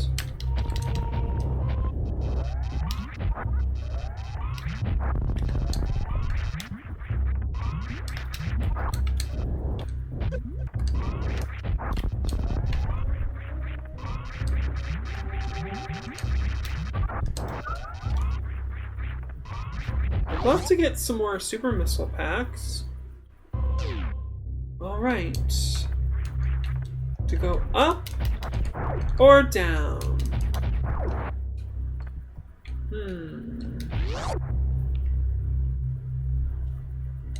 Oh, there's a save point. Good, good, good.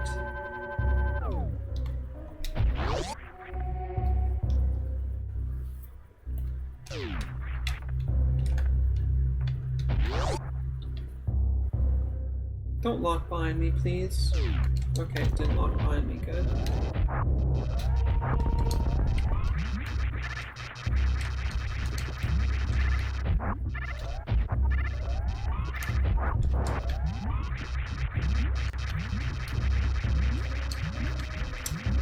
Yeah, I think we need to go the other way. Yeah, I'm gonna do that.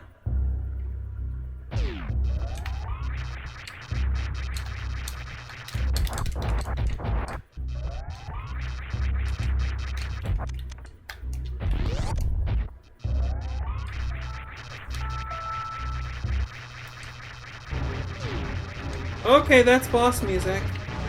And that's a boss.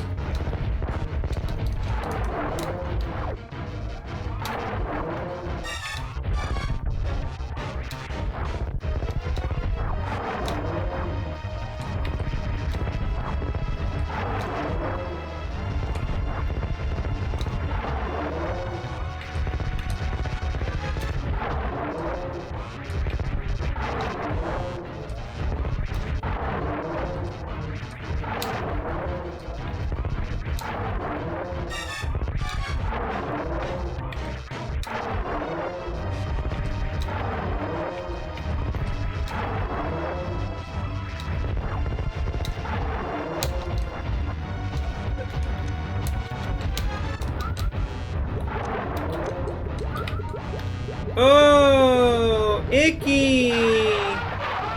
Oh, those screams. This is so gruesome, I feel like I'm playing The Last of Us 2. Alright, who wants to see me do something foolish? Hands in the air. Who wants to see me do something foolish? Very ill-advised. Oh, we got one vote. Any other takers? Foolishness?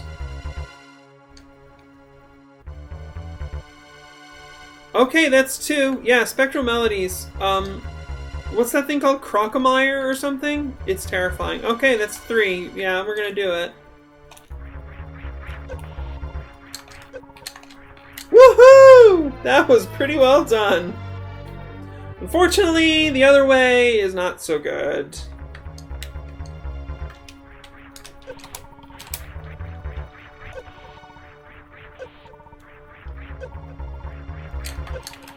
Okay, that's not too bad. We still cannot go out the way we came in. I love these little things. What is this, like, skin? Okay. There's a giant wall of spikes. That's closed. Oh no! The boss is not done with us! But wasn't he a skeleton though?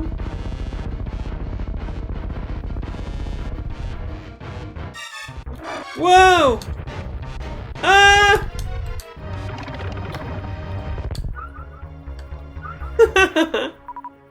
Looks kind of like lichen to me. Interesting. Did I pronounce that right? Lichen? Not lichen?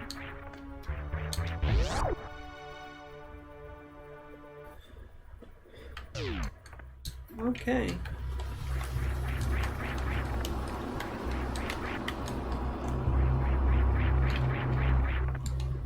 Hello.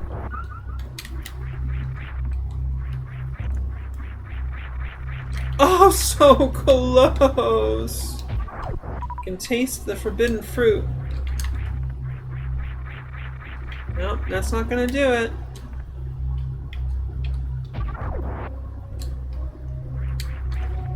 Nope.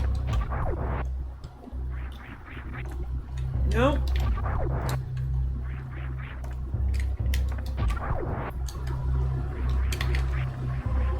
Not even close.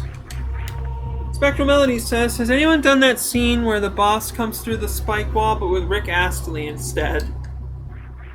Like, is it actually going to look like Rick Astley? Oh! Nailed it, girls! We got up there. Ooh! Powerbomb! Nice. That's good to have. Just blow everything up. See if there's anything here.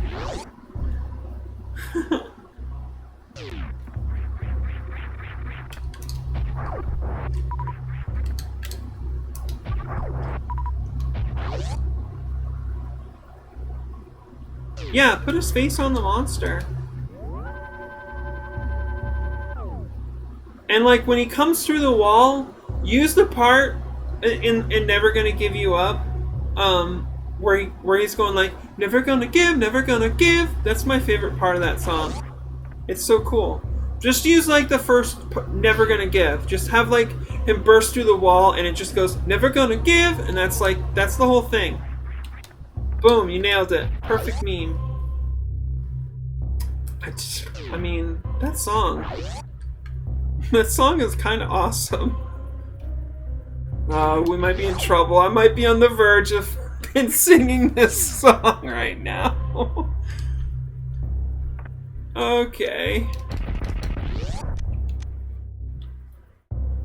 Rick Rollins seems to be coming back. I mean, I don't disagree. I think you're probably right.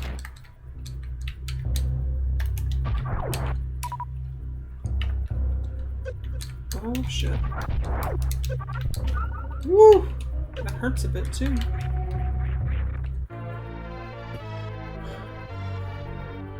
Oh, Kitten says gotta go do the things, but it was nice to hang out. It's always a lovely chill stream here. Bye Ink, bye chat. Thanks Kitten. We love you a bunch. You're a super great kitten. You're my second favorite kitten. My number one favorite kitten will remain an enigmatic mystery for the time being. And, yeah. So great to have you. Thanks for encouraging me to do foolish Super Metroid things.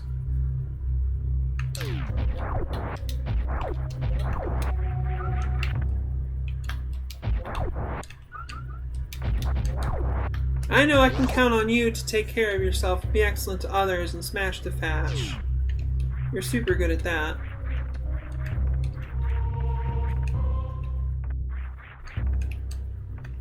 Aw, hard hands!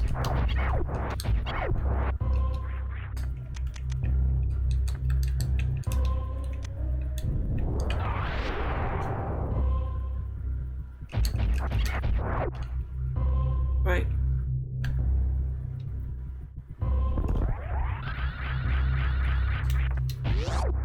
Awesome. Grapple beam! It's either your favorite item or your most hated item. Not even least favorite. People hate grapple beam. I am in the former camp. I think it's great. I love grapple beam.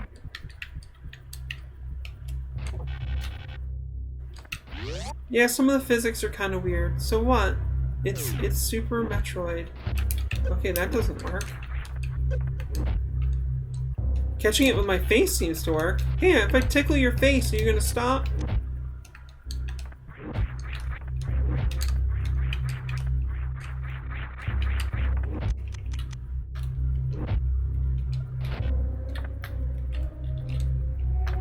Why doesn't...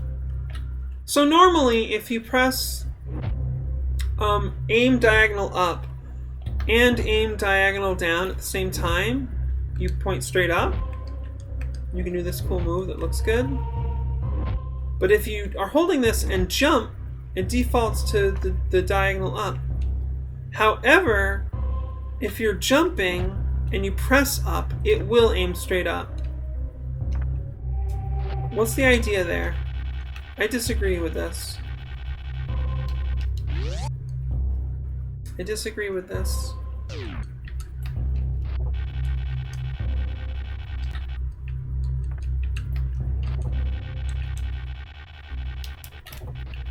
Oops. Oh my! That's a little taste of some of the enemies we will discover later in Meridia. No doubt. Pardon my rust. Just gotta shake it off a little bit, you know? You understand, I'm sure. Yeah, that's fine. That's all good.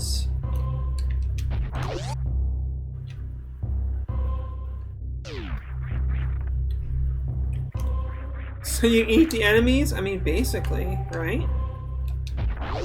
Look, this is Ink Stream. If we can turn things into, like, vor porn, we're gonna do it.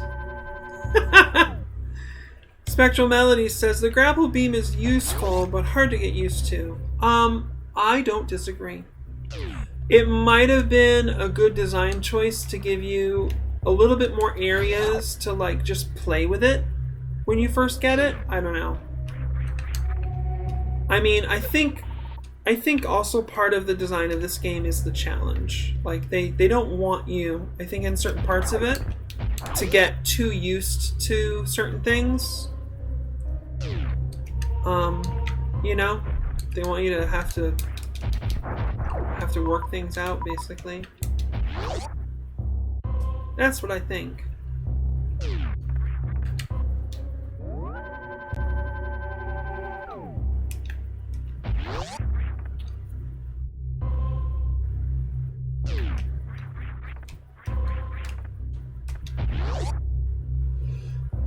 Spectral Melody says, definitely, it's a very figure it out for yourself kind of game. Yeah, which... Alright, you know, we've reached the point, girls, okay? I can't hold it back anymore. Here it comes. So, as Spectral Melody says, it's a very figure it out yourself kind of game, which is like exactly the problem with Metroid 4, Metroid Fusion on the Game Boy Advance. There, I went there, it's done, we've gone there. And yes, I have a hostile tone in my voice. It's not a chill stream anymore, except it is because I'm being cute. No, but really, the first time I played Metroid Fusion, I was so excited, because you have to understand, it had been like 7 years since Super Metroid came out. And, I mean, not to spoil anything, but you get to the end of this game, and it's like Samus will return, or no, it says, see you next mission. And I was like, yes! When the next mission comes, we'll be ready. You know, I'm like super excited 13-year-old me, you know?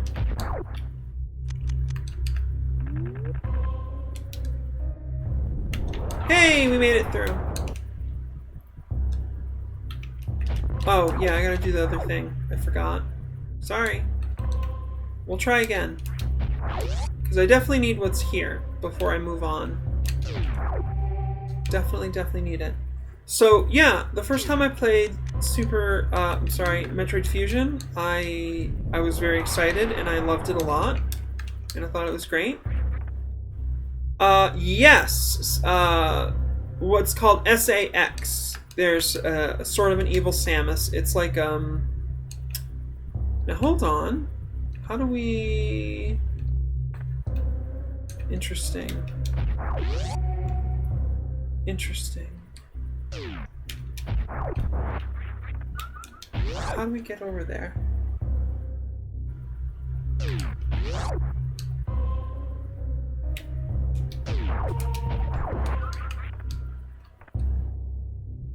Maybe we just do it this way. Just start running and keep running. Okay, yeah, that's how you do it.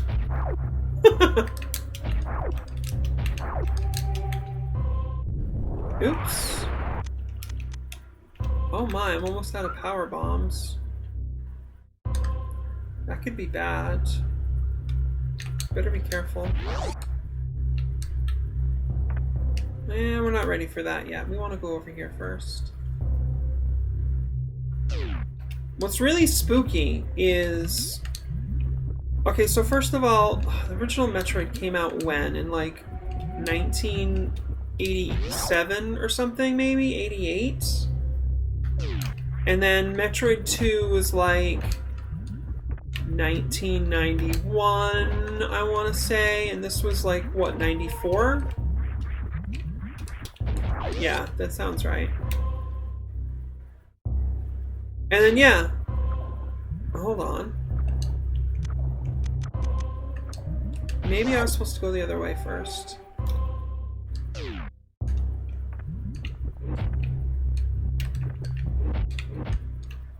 Oh yeah, I'm supposed to go there. How do I get up there now?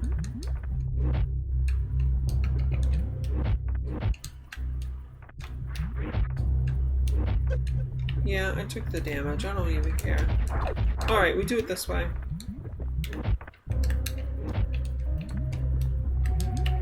Okay, here we go. Here we go. Got that ice beam. So where's my thoughts at?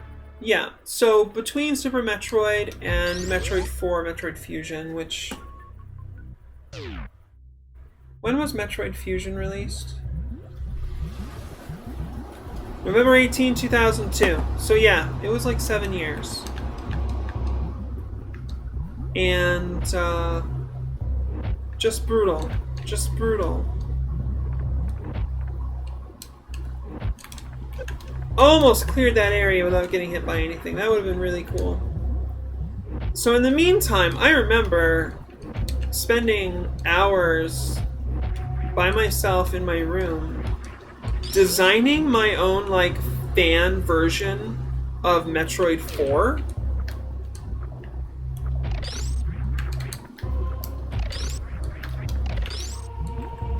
And what's interesting is, I kind of, like, knew that more things had to happen with the story. And the plot that I came up with centered around a sort of natural predator for the Metroid organism. And that's literally the plot of Metroid Fusion. I mean, granted, I should say the premise, not the plot, because there's a lot more to it that I didn't really get into. But we came up with the same premise independently. And I wouldn't just make that up if it weren't... Yeah, I wouldn't just make that up. It's honestly a true story. Pretty wild. I feel like I'm missing... Yeah, I am. There's definitely...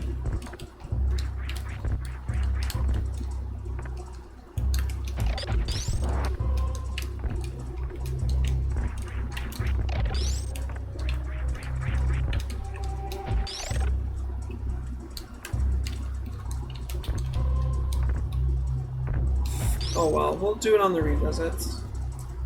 So I was really excited when Metroid Fusion came out, and I really enjoyed it the first time I played it, when it was new and all. Well, you know what we're supposed to do here? We're supposed to do this. That's the way to get things done.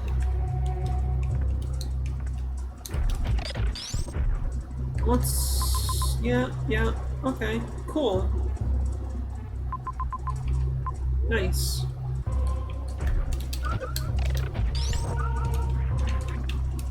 But I revisited Metroid Fusion later, and that's when it started to bother me, because the game basically holds your hand all the way through. Like, it's not that it's not challenging at all. You do have to execute. Obviously, you know, there's execution requirements to, like, make it through the game and everything, but there's so much overt, like, story, dialogue, text. And it's just, like, flies in the face of what this game is about, you know, and what every Metroid game has been about. And I don't know, yeah, I guess obviously Metroid and other games in general and stuff should be allowed to change. Yeah, I don't know, it just bothered me though. We're gonna go over this. No, not this way. We don't want to go this way. We want to go back here and up a little bit more. Partially because there's this. Yeah, get in here. Unlock the map.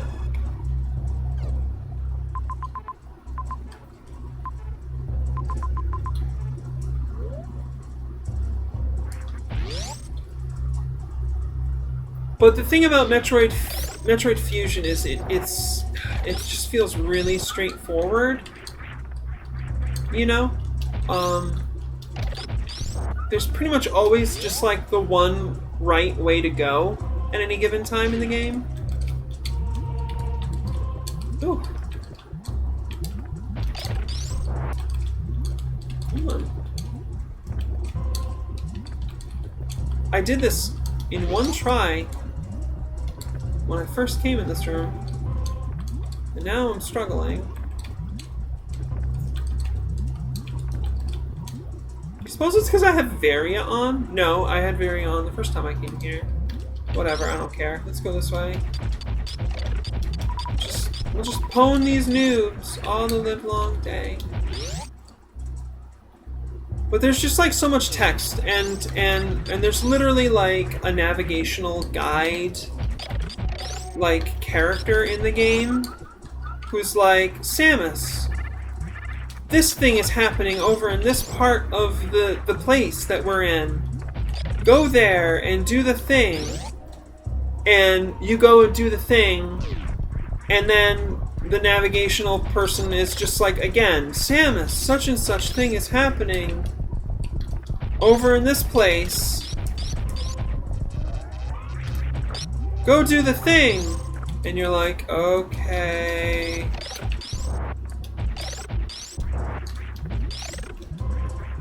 So much easier.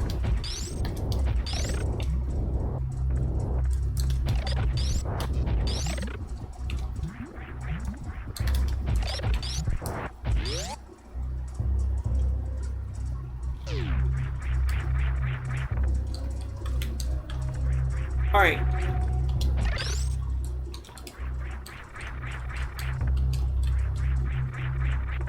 That's fine.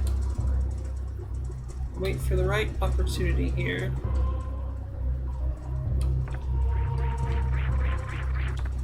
Come back here, waivers. Welcome back, Spectral Melodies.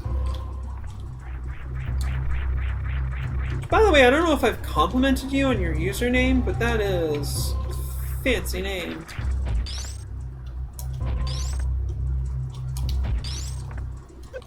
Meh. Come here. Okay. That's not gonna help me. Oof, not quite.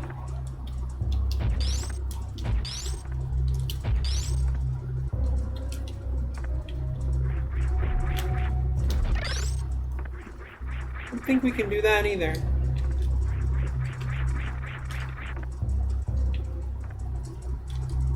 yeah, it's a self-hype. I dig that. Nope, not quite gonna do that one either.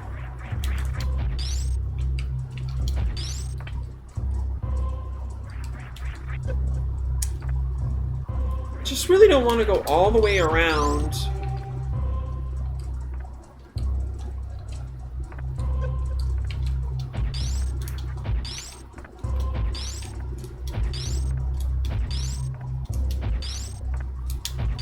That would have been perfect. Here we go, here we go. There we are. Thank you.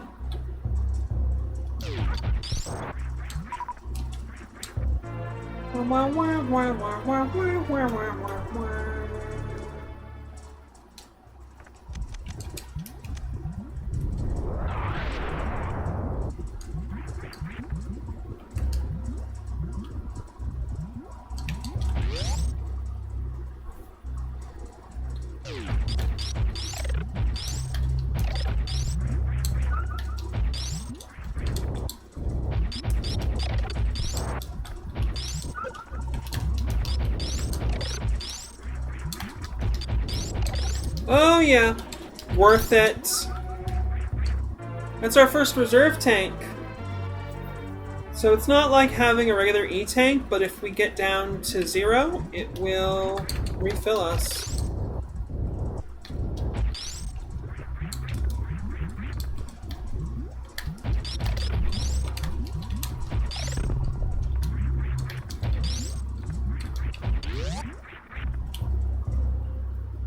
So yeah,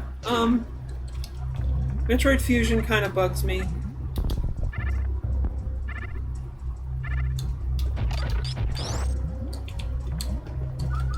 There's so many cool elements to it, and it does have the good aesthetic and atmosphere, you know? It's a little bit off aesthetically, but it's fine, it's GBA, you know? But like...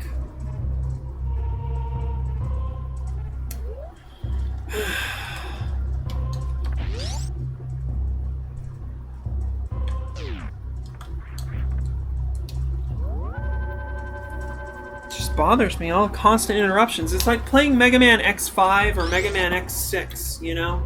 Mega Man, Mega Man! Just constantly interrupting. Should we go this way?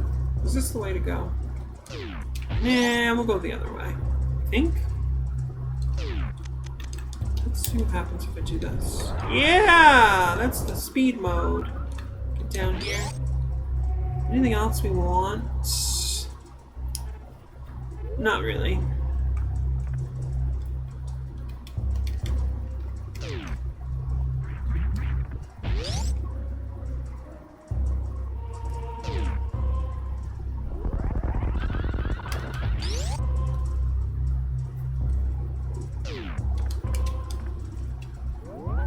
Spectrum Melody says, makes me think there should be a mod where the guidance system is the fairy from Ocarina of Time.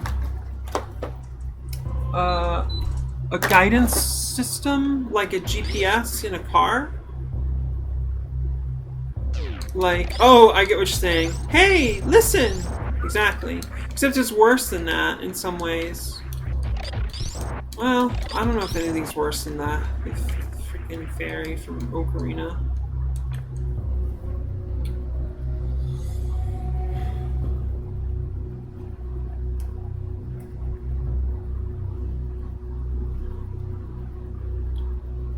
Alright, the game is getting a lot less straightforward at this point. There's technically a lot of places that we could go. It's getting a lot more open. Which is definitely not what happens in, how did I do this last time? Is there a platform? No, you just gotta go like this, okay.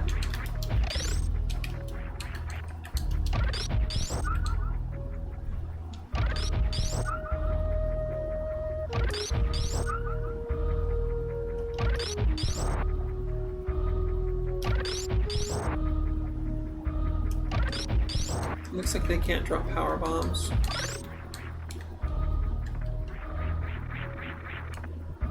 Alright. We do not want to go into Meridia. That would be bad. That would be so slow. It would be like if you drank anti-power thirst. So slow. Basically.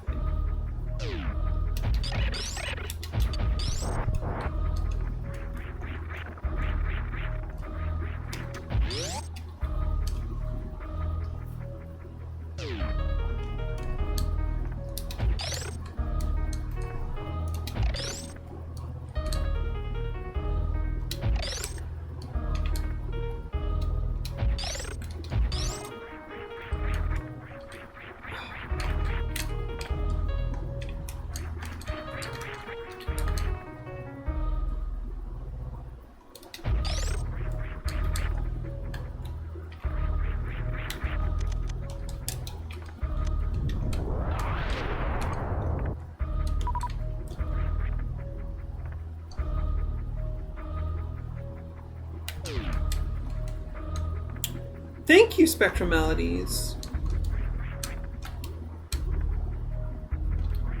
The challenge here is to not hit any of these creatures.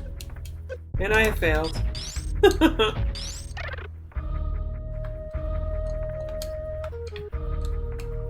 here? Oh, that's what that.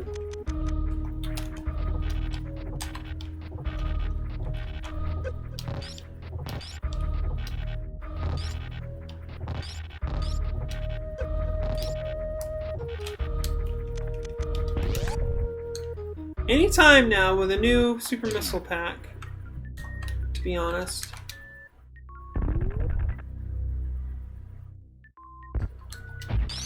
Okay, here's our X-ray scope.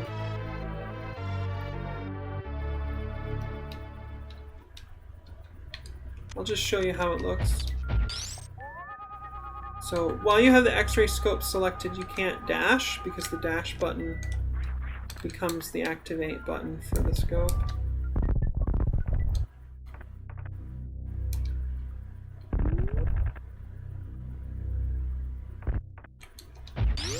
We have it.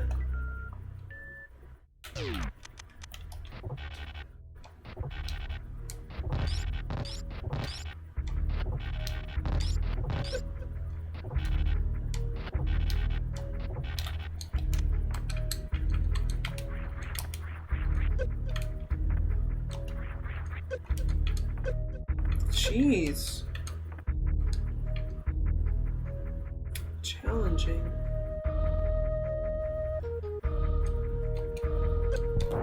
Sorry. Oh my god. Alright, that's fine, that's fine.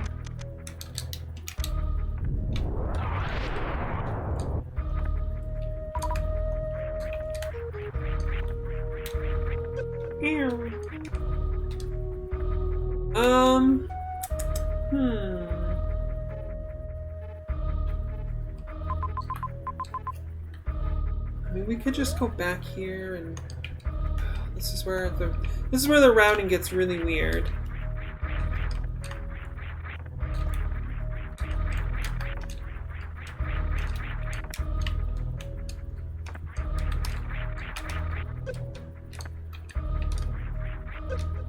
Okay, fine.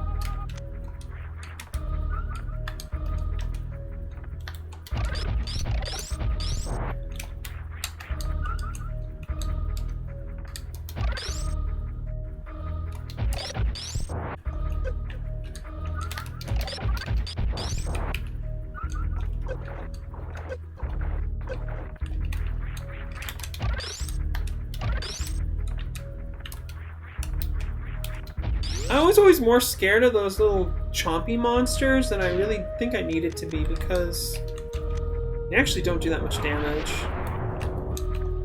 I think it only did like 5 damage. It's just kind of a time suck.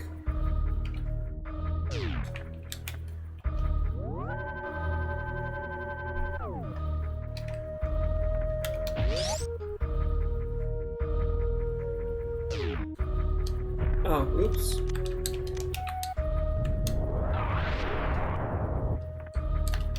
Good news is these things give away power bombs. Yeah, chompy things are really scary. They something about them. You think that they must be doing like crap tons of damage, you know?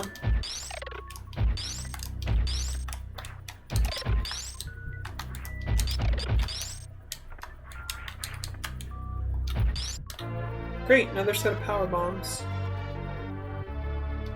Very, very good.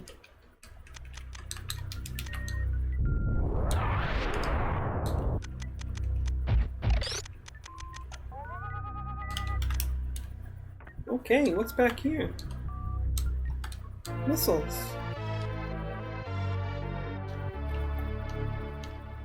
Always nice to have.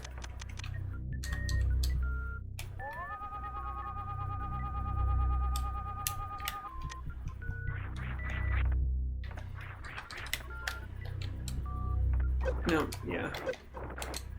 What was that, like maybe 10 health?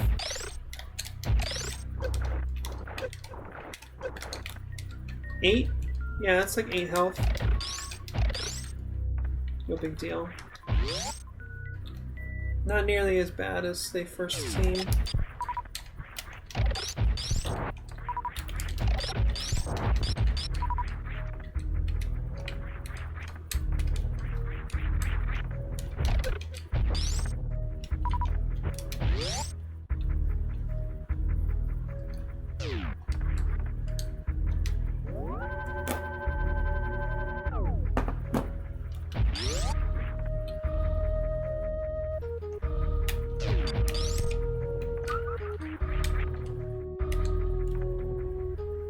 Sure, let's go see what's over here.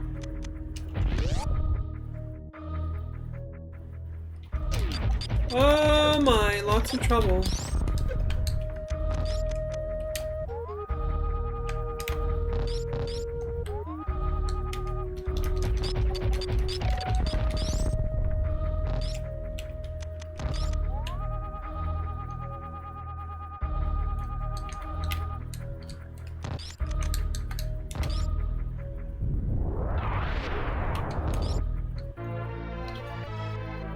Not that power bombs really help all that much, to be honest. They can help you, I guess, if you're having a hard time in certain rooms.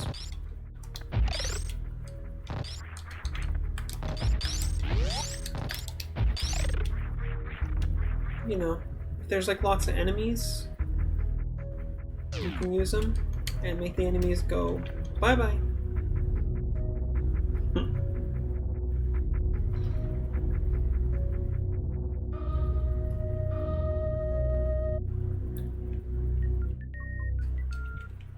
That, and they are keys to lots of places.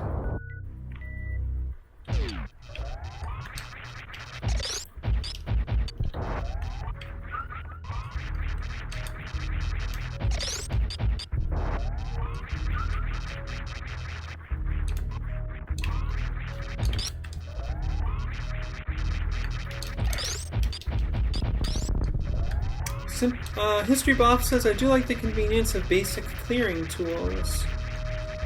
Yeah, absolutely.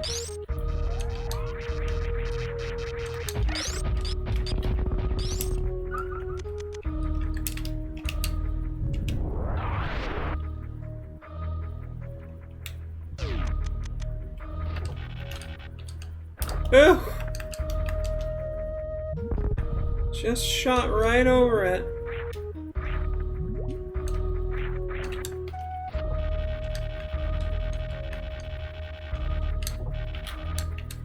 Alright, we got it.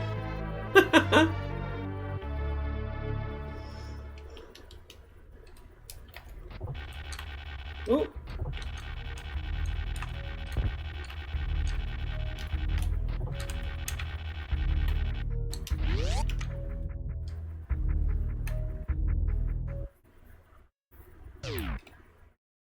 Oh, we seem to be outdoors again.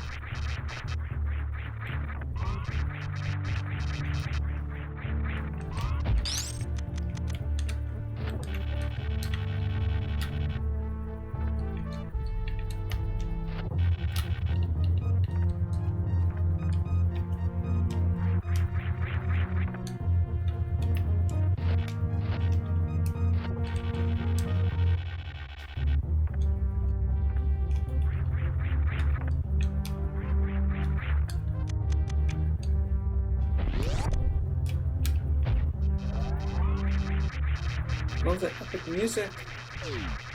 You know you're getting somewhere. Wow, check this out. It's another, like, abandoned place. I mean, it is an area that's literally called Wrecked Ship, so here we are.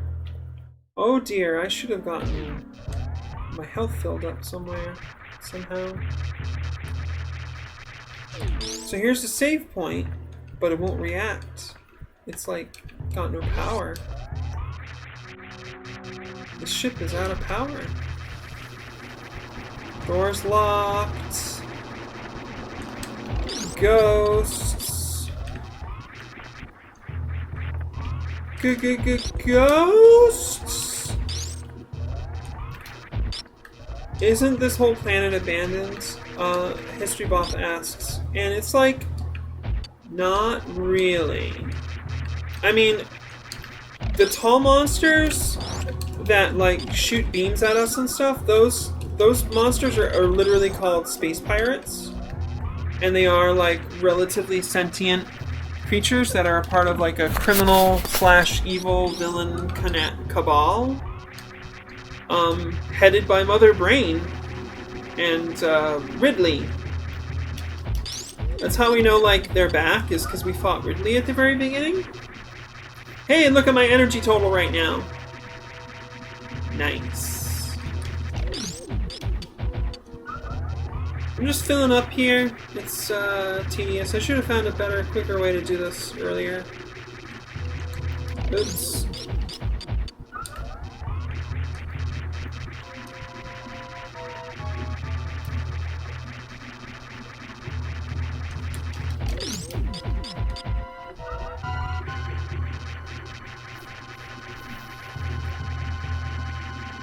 Maybe I'll just do one more. Right.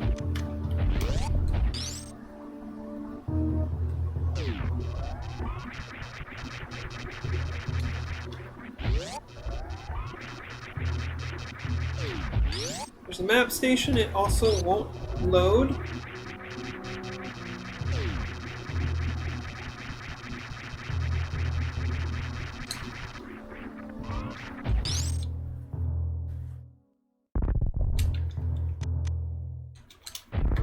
Oops.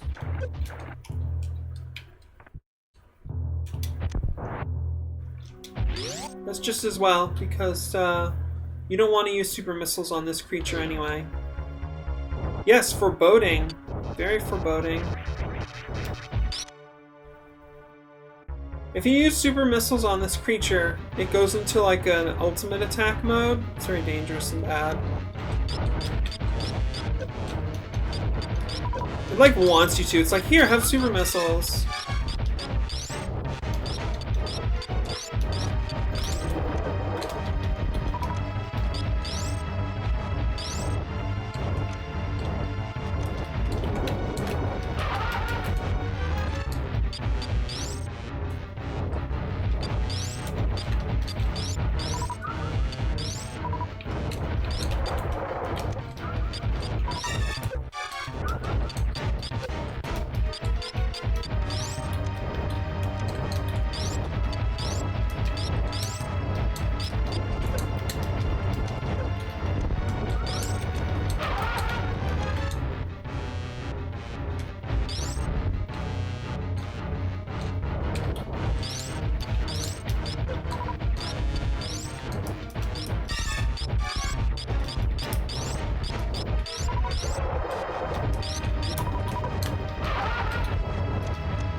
Oh dear God, my controller's not working. Swear to God. Please work. Okay.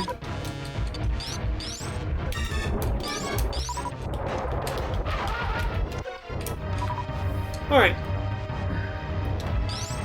Oh, my health is getting kind of low.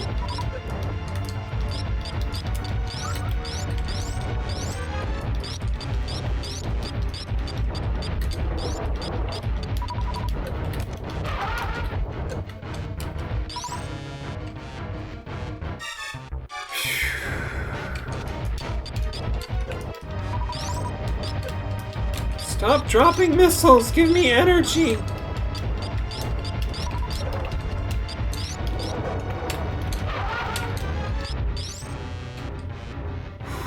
This is gonna be close.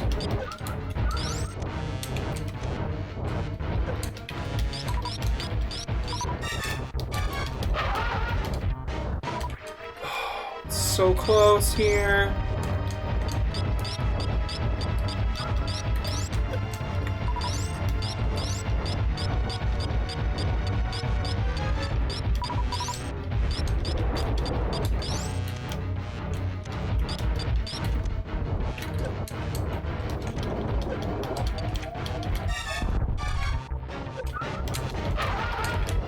Oh, we got her! We got her!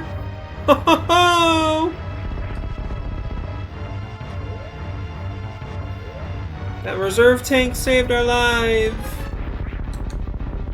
Get wrecked, you monster! I think the thing is called Fantoon. I don't even remember. Fantoon is a different creature? Maybe? Is Fantoon the, like, snaky monster that's in Meridia? I don't even remember. So look, the power's back on. History buff's like, it's a thing that died. For real. The power's back on. It turns out that that creature was, like, stealing the power. That's what was happening. These cheeky robots are shooting energy beams at me and stuff.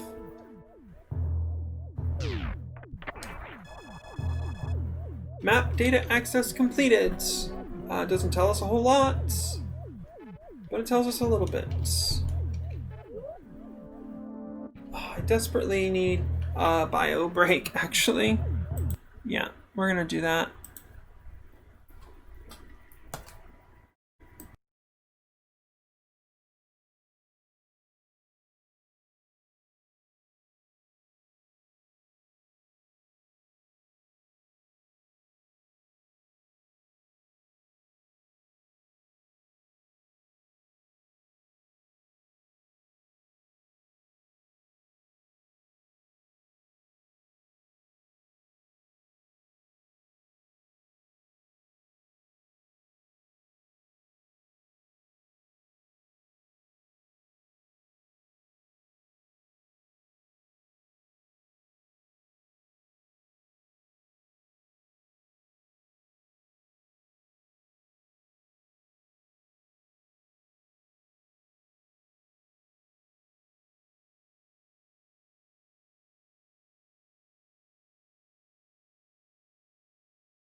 Hi, I'm back. Let's get rid of that. Cool. Yeah. That was a tight fight. It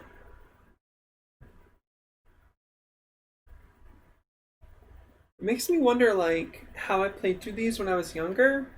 Did I have, like, more items, like, more E-tanks and stuff? Because I was playing the game more leisurely and just, like, exploring and effing around and finding stuff? Or was I more skillful in some ways? Or maybe just more capable, like, cognitively capable in some way? Don't know. Mr. Boff says, and it rhymed.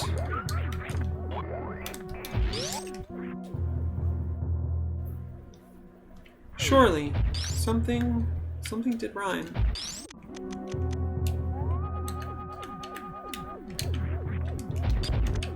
I missed it though.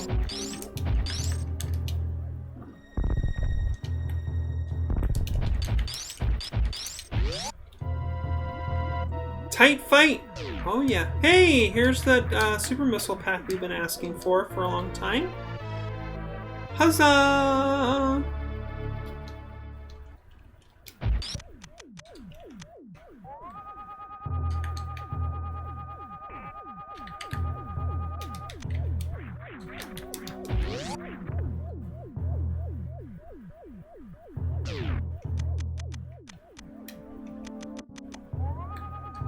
Oh, hello. Secrets abound in Super Metroid.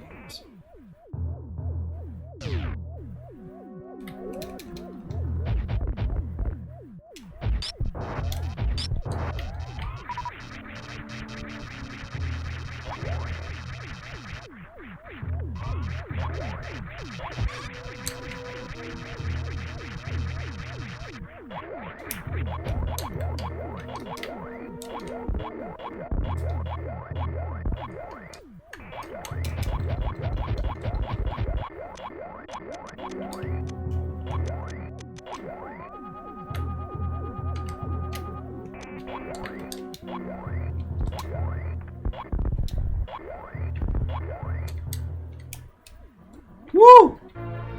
Another pack of super missiles. We're gonna need these for the next bosses in the game.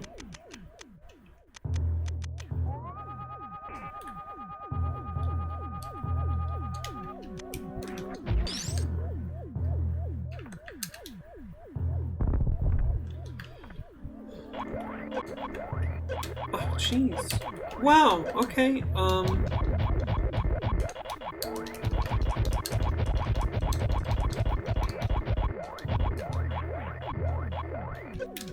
yikes.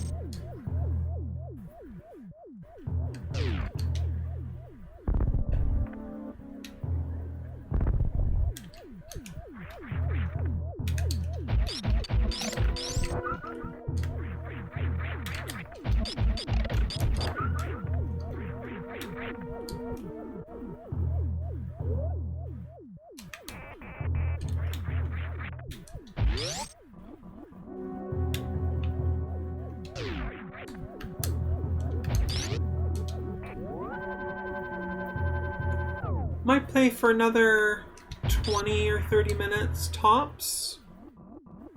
Probably closer to like 15 or 20 minutes worth of actual play, and then hang out a little bit after the end of the game, and then get ready for my evening.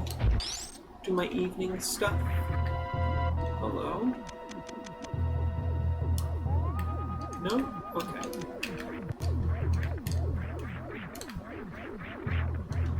Thanks, Spectral Melody.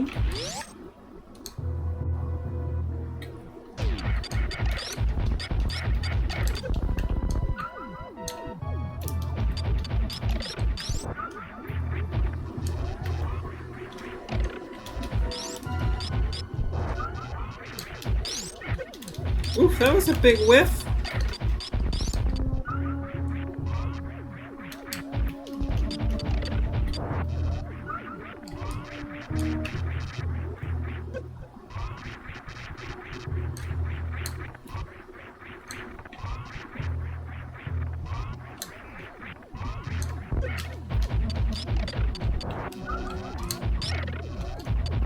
That was actually a 100% intentional dodge.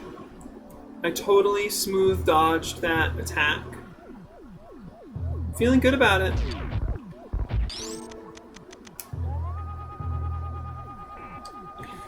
Mystery Boff says, if it was a whiff, what did it smell like?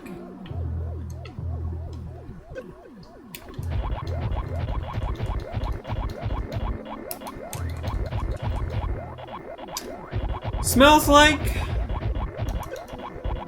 failure.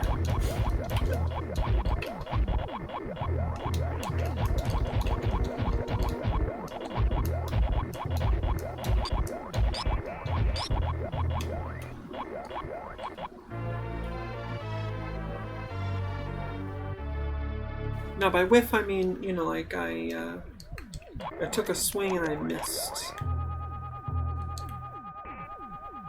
Really? Is that all I'm gonna get? I mean, it's such a cool room. Like, it's really... It's got such a cool design. You'd think there'd be something more going on here. There's like so much happening. It's just like, nah, it's mostly just about the missiles.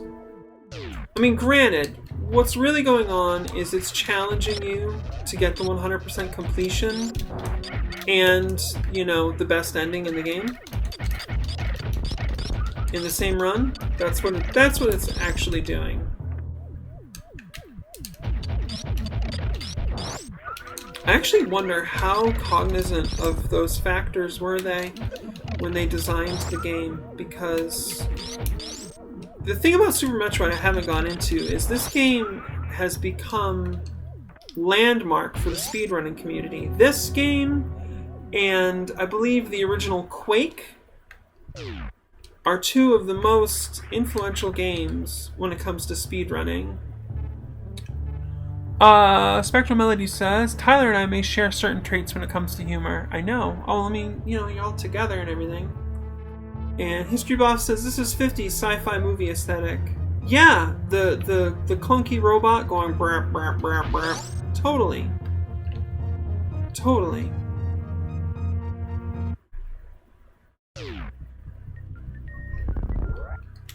Hello. Alright, so there's something here, and we can't get to it from this location. That's fine. I love how this is technically criteria again. That's really neat.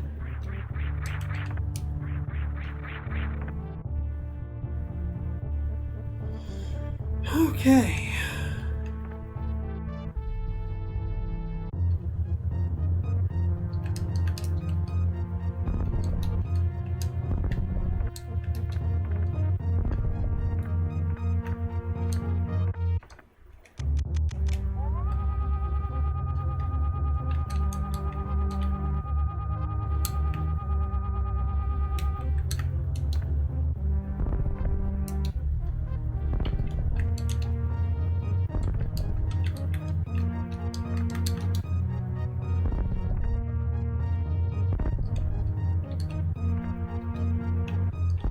Huh? Oh, right.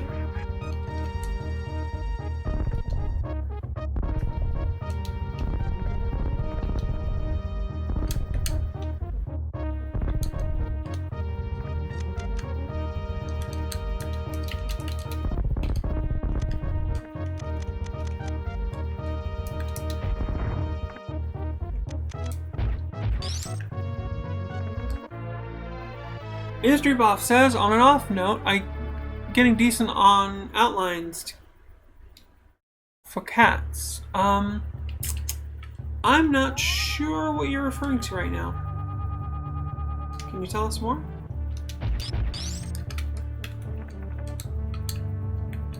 Oh, that thing regenerated? That's crazy. Get up here.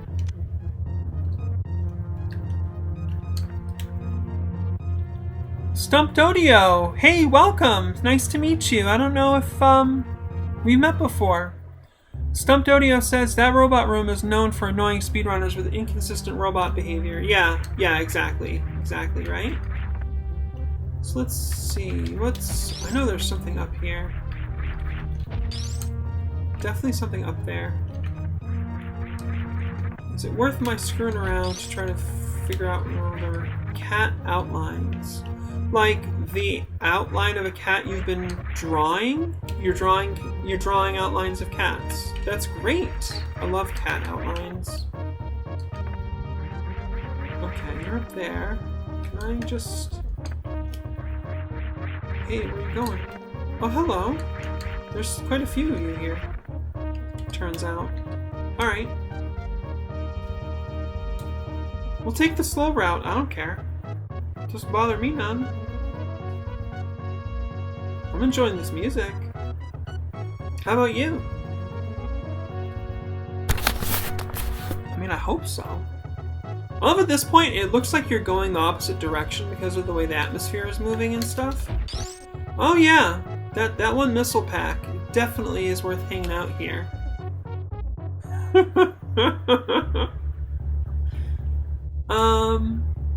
Yeah, so let's see. What else is going on lately? What is there to talk about?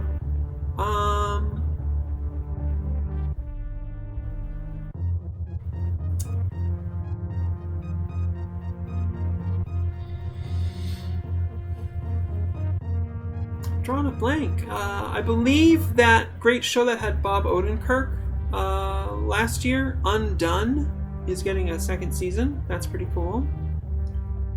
Spectral Melodies has asked me if I've been able to get back into exercising. You know what? I appreciate your asking. I actually...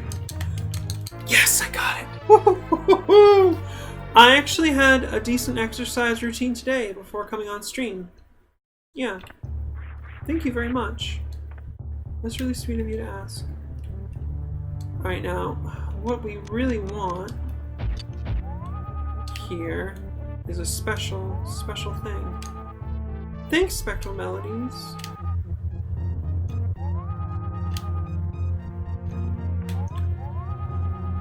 Yeah, we want to come here.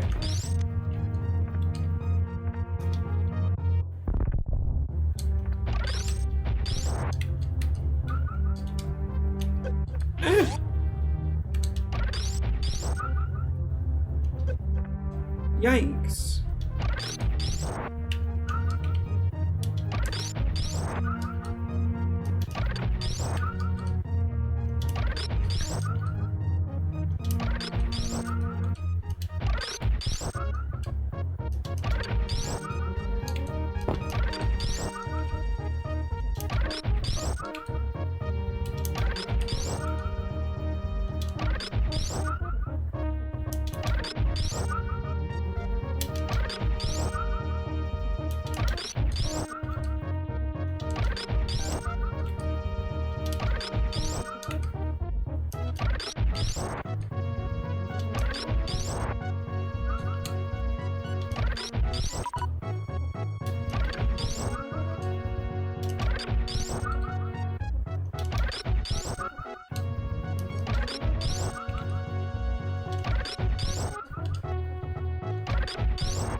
Spectral Melodies says, I'm excited because I've been able to make progress with my shoulder function. I'm really glad to hear that, hon. That's huge. God, we are getting old, sweetie. Remember when we were young and we took our bodies for granted? You're just like, whatever, bodies. Taken for granted.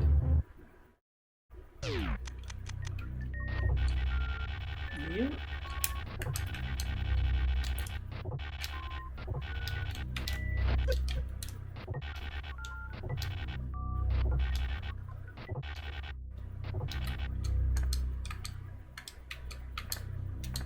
Hey, don't you want me, baby? There we go. Leviathan Mist is here! Hey, Leviathan Mist! Spectral Melody says at this point, it's use it or lose it. I mean, you know, there's a lot more truth in that than I think some people might realize. Yeah, like, our existence as we have it and know it seems to really hate prolonged static anything. Oh my god, chatting's happening. History Boff says, oh, there's a Cabinet 55 in the British Museum that is full of the stuff that the Victorians and earlier found in archaeology digs that was either pornographic or might incite revolution. That's so cool! I like that. Leviathan Mist says, how are you? Are you enjoying the adventures of Nintendo's most iconic heroine? So, I'm doing really good. Thank you for asking. Let's not play around. Let's just do this. And, yeah, you know, I have a girlfriend. And it's going really well.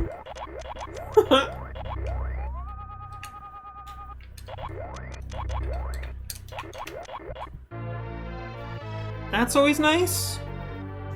Girlfriend things go well.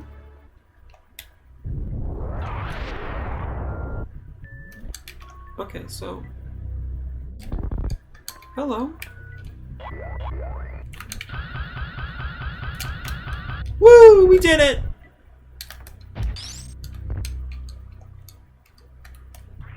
Okay, don't fall down the hole. Spectral Melody says, yeah, around our 30s the body stops sending signals to things we don't use. It's not immediate and they can be brought back online, but it's more difficult. As a trans woman who's on hormone replacement therapy, I feel that extra hard. Let me just say, the use it or lose it thing, maybe not entirely mythological or anecdotal or whatever, or what's the word I'm looking for? I don't know, just like a meme. Anyway, this is the gravity suit, and it also reduces the damage that we take, unless I'm horribly mistaken, and allows us to move freely underwater, which you may have noticed I have judiciously avoided as much as I freaking can so far up to this point in the game. Very good.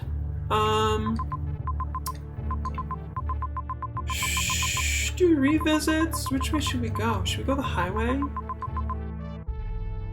Nobody ever uses the highway in speedruns. Yeah, let's do some revisits. We're gonna head back to my ship. I'm just showing off again. Moving underwater is annoying as hell before the gravity suit, says Spectral Melodies. That's 100% accurate. It's just brutal and punishing and awful, and everybody hates it. Everybody. And saying that, I recognize that there may very well be like speedrunners who have developed strats that like exploit the underwater physics. Stumpdodio says, I'm always a fan of Forgotten Highway. Yeah, it doesn't get enough love. It's a special area. You know, it's got some neat design and stuff. It just, there's like nothing to be had there.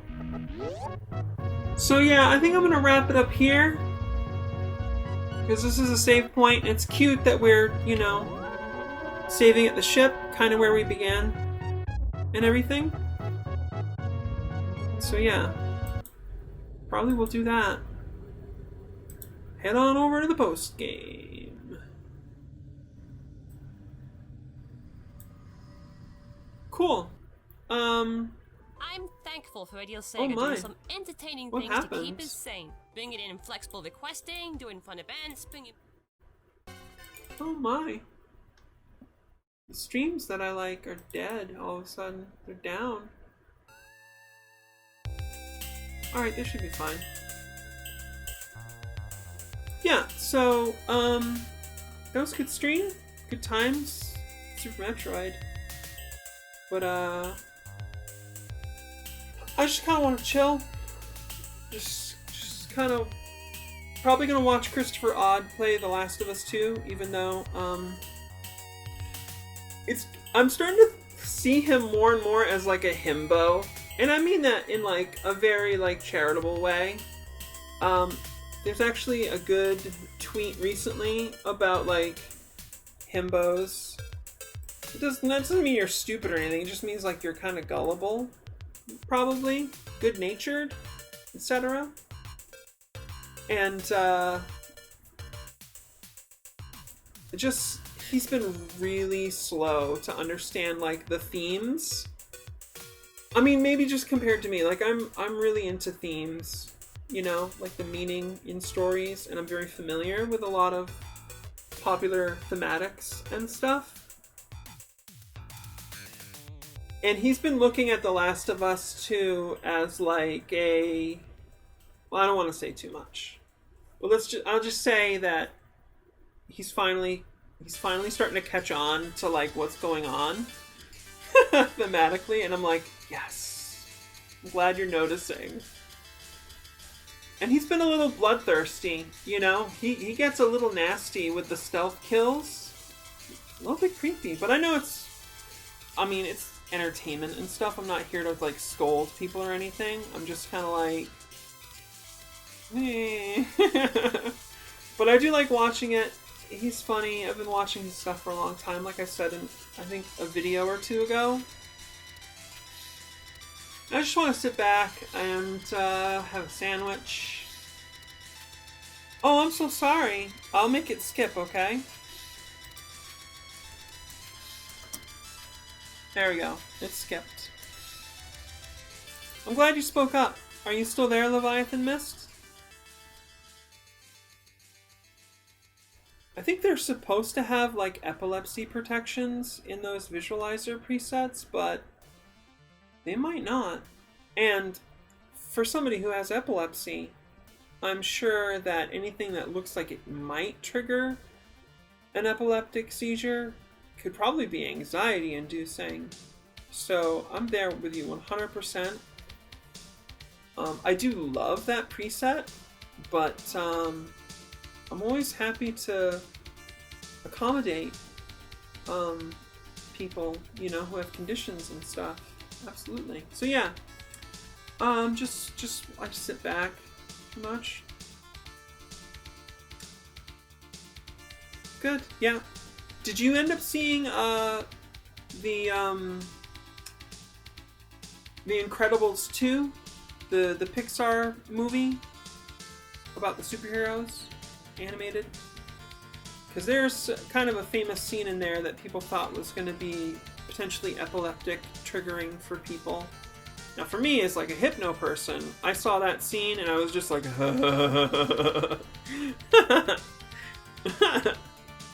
yeah, I got triggered in a good way.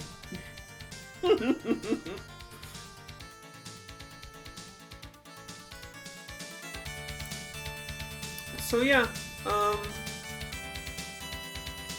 I love games and everything like that, but I've got to balance, like, the things that I do now to kind of try to build my strength. Yeah. How many people here have played a Sims game? You know, The Sims, Sims 2, Sims 3, whatever. And you know, they have those, like, needs meters. I feel like the older you get, kind of the faster that they deplete. You know? Something like that. It just seems like it's getting harder to... Of course, you know, we all live under capitalism. We can't overlook that part. We're all living in neoliberal nightmare, right? And we need communism and anarchy.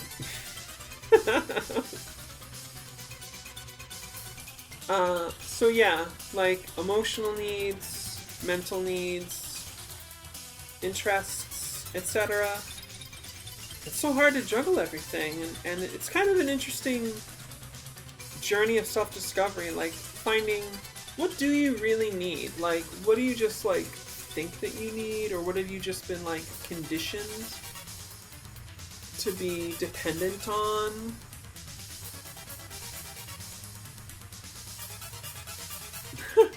Spectral Melodies is just like, decentralization. I mean, yeah, big time. One thing's for sure, like, our world governments and societies and other power centers have definitely been taking oil for granted. You know, just like wasting it too much, in my opinion. Is that Nintendo radio back on? That's the one we like.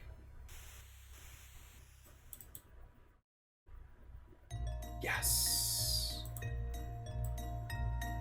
Oh, nice. Heroes of Mana. Good stuff.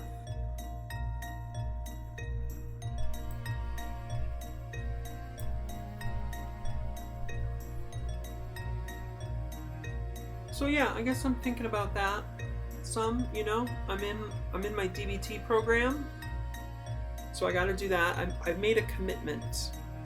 And the thing is, like, commitment is part of DBT, so, it's like appropriate for me to have it be like a commitment that I stick to and everything. So I'm trying to do that. And then there's all the other needs, Spectral Melody says, what everyone needs, besides having survival needs met, is free time. Amen to that, sis. Yeah, I co-sign. We need a lot more free time. When you think about it, from a certain perspective, you can categorize what's happening in our society, in our world, as people's free time is being leached away and transmutated into purchasing power, and financial power. So nobody in the working class needs to be working, really. Like, aside from the artificial pressure being placed on us by the owners of the means of production, nobody needs to be working as much and as hard as they are. It's just awful. I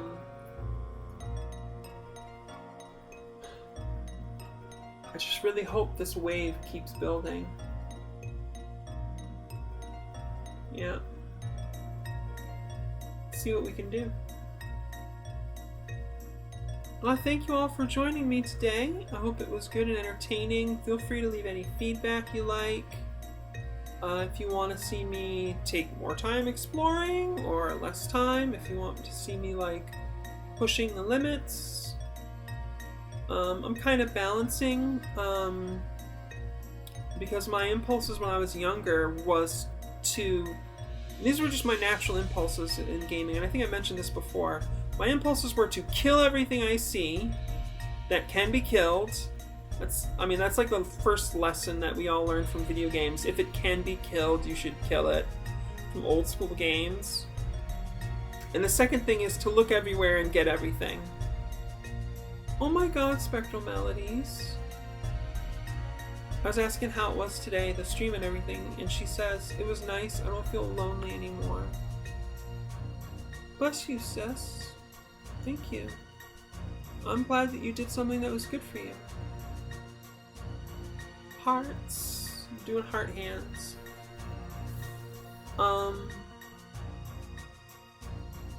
Yeah, feedback, whatever's good. If anybody has advice, tips, pointers on how to use OBS for 32-bit Windows, I'd love to hear it. I'm definitely open to that. Yeah, if you like it, be sure to follow on Twitch, subscribe on YouTube, hit the bell icon so you always know when stuff's coming. You can follow me on Twitter, which is an NSFW account, so be aware of that.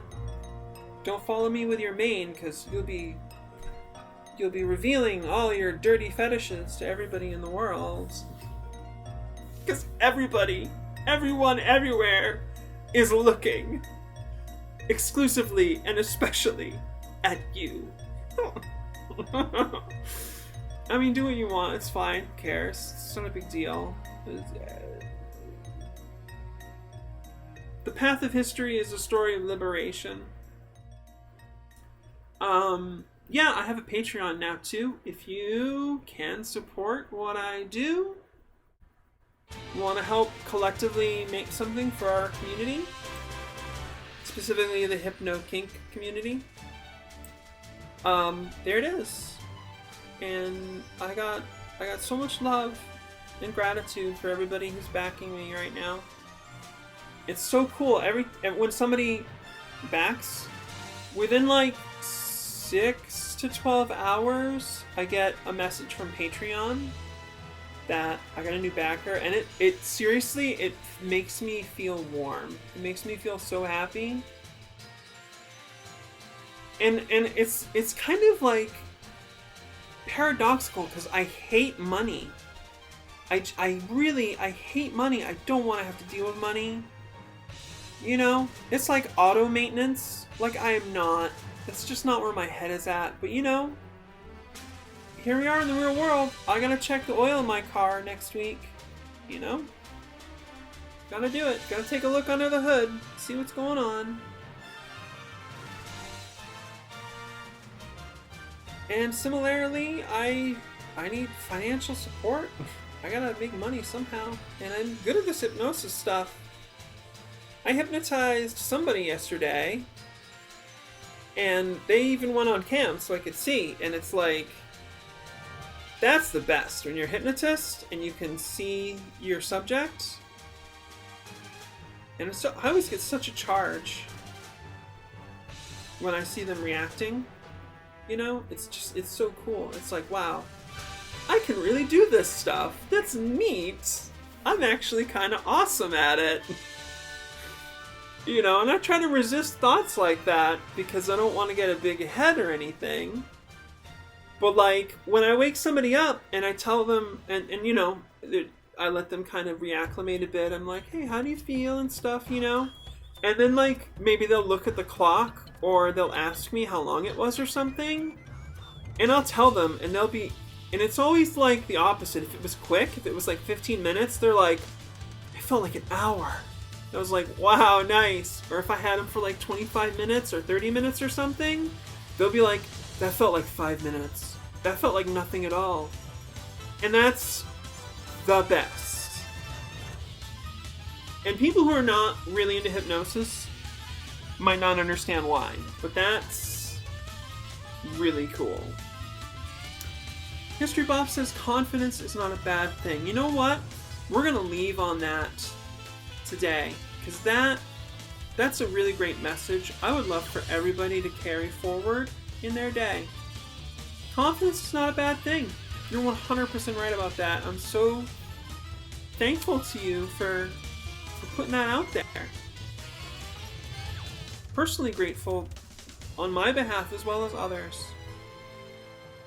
So yeah, like I said, Twitch, YouTube, Twitter, Patreon.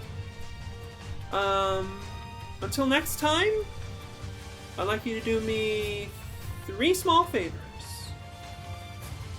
Just put a little bit of effort into these 3 things. Number 1 is take care of yourself. I appreciate that one a whole bunch. Number 2 is be excellent to others as much as you can. Don't overdo it. Don't wipe yourself out, because you got to take care of yourself. But be excellent to others in as much as is reasonable for you. And number 3, won't you please smash the fash? Yes, you today can contribute to the final smashing of the fash. Phones are open. We've got volunteers ready to take your calls, your pledges, and your promises. Together we will, once and for all, smash the fash and go forward into our brilliant, beautiful, wonderful, communist, anarchist future. Fully automated, very, very gay, luxury, space communism. Thank you for joining Inke's Evangelical Hour. Remember, Jesus loves you. And if he's not coming through for you, Eris certainly is there. And I'll see you next time.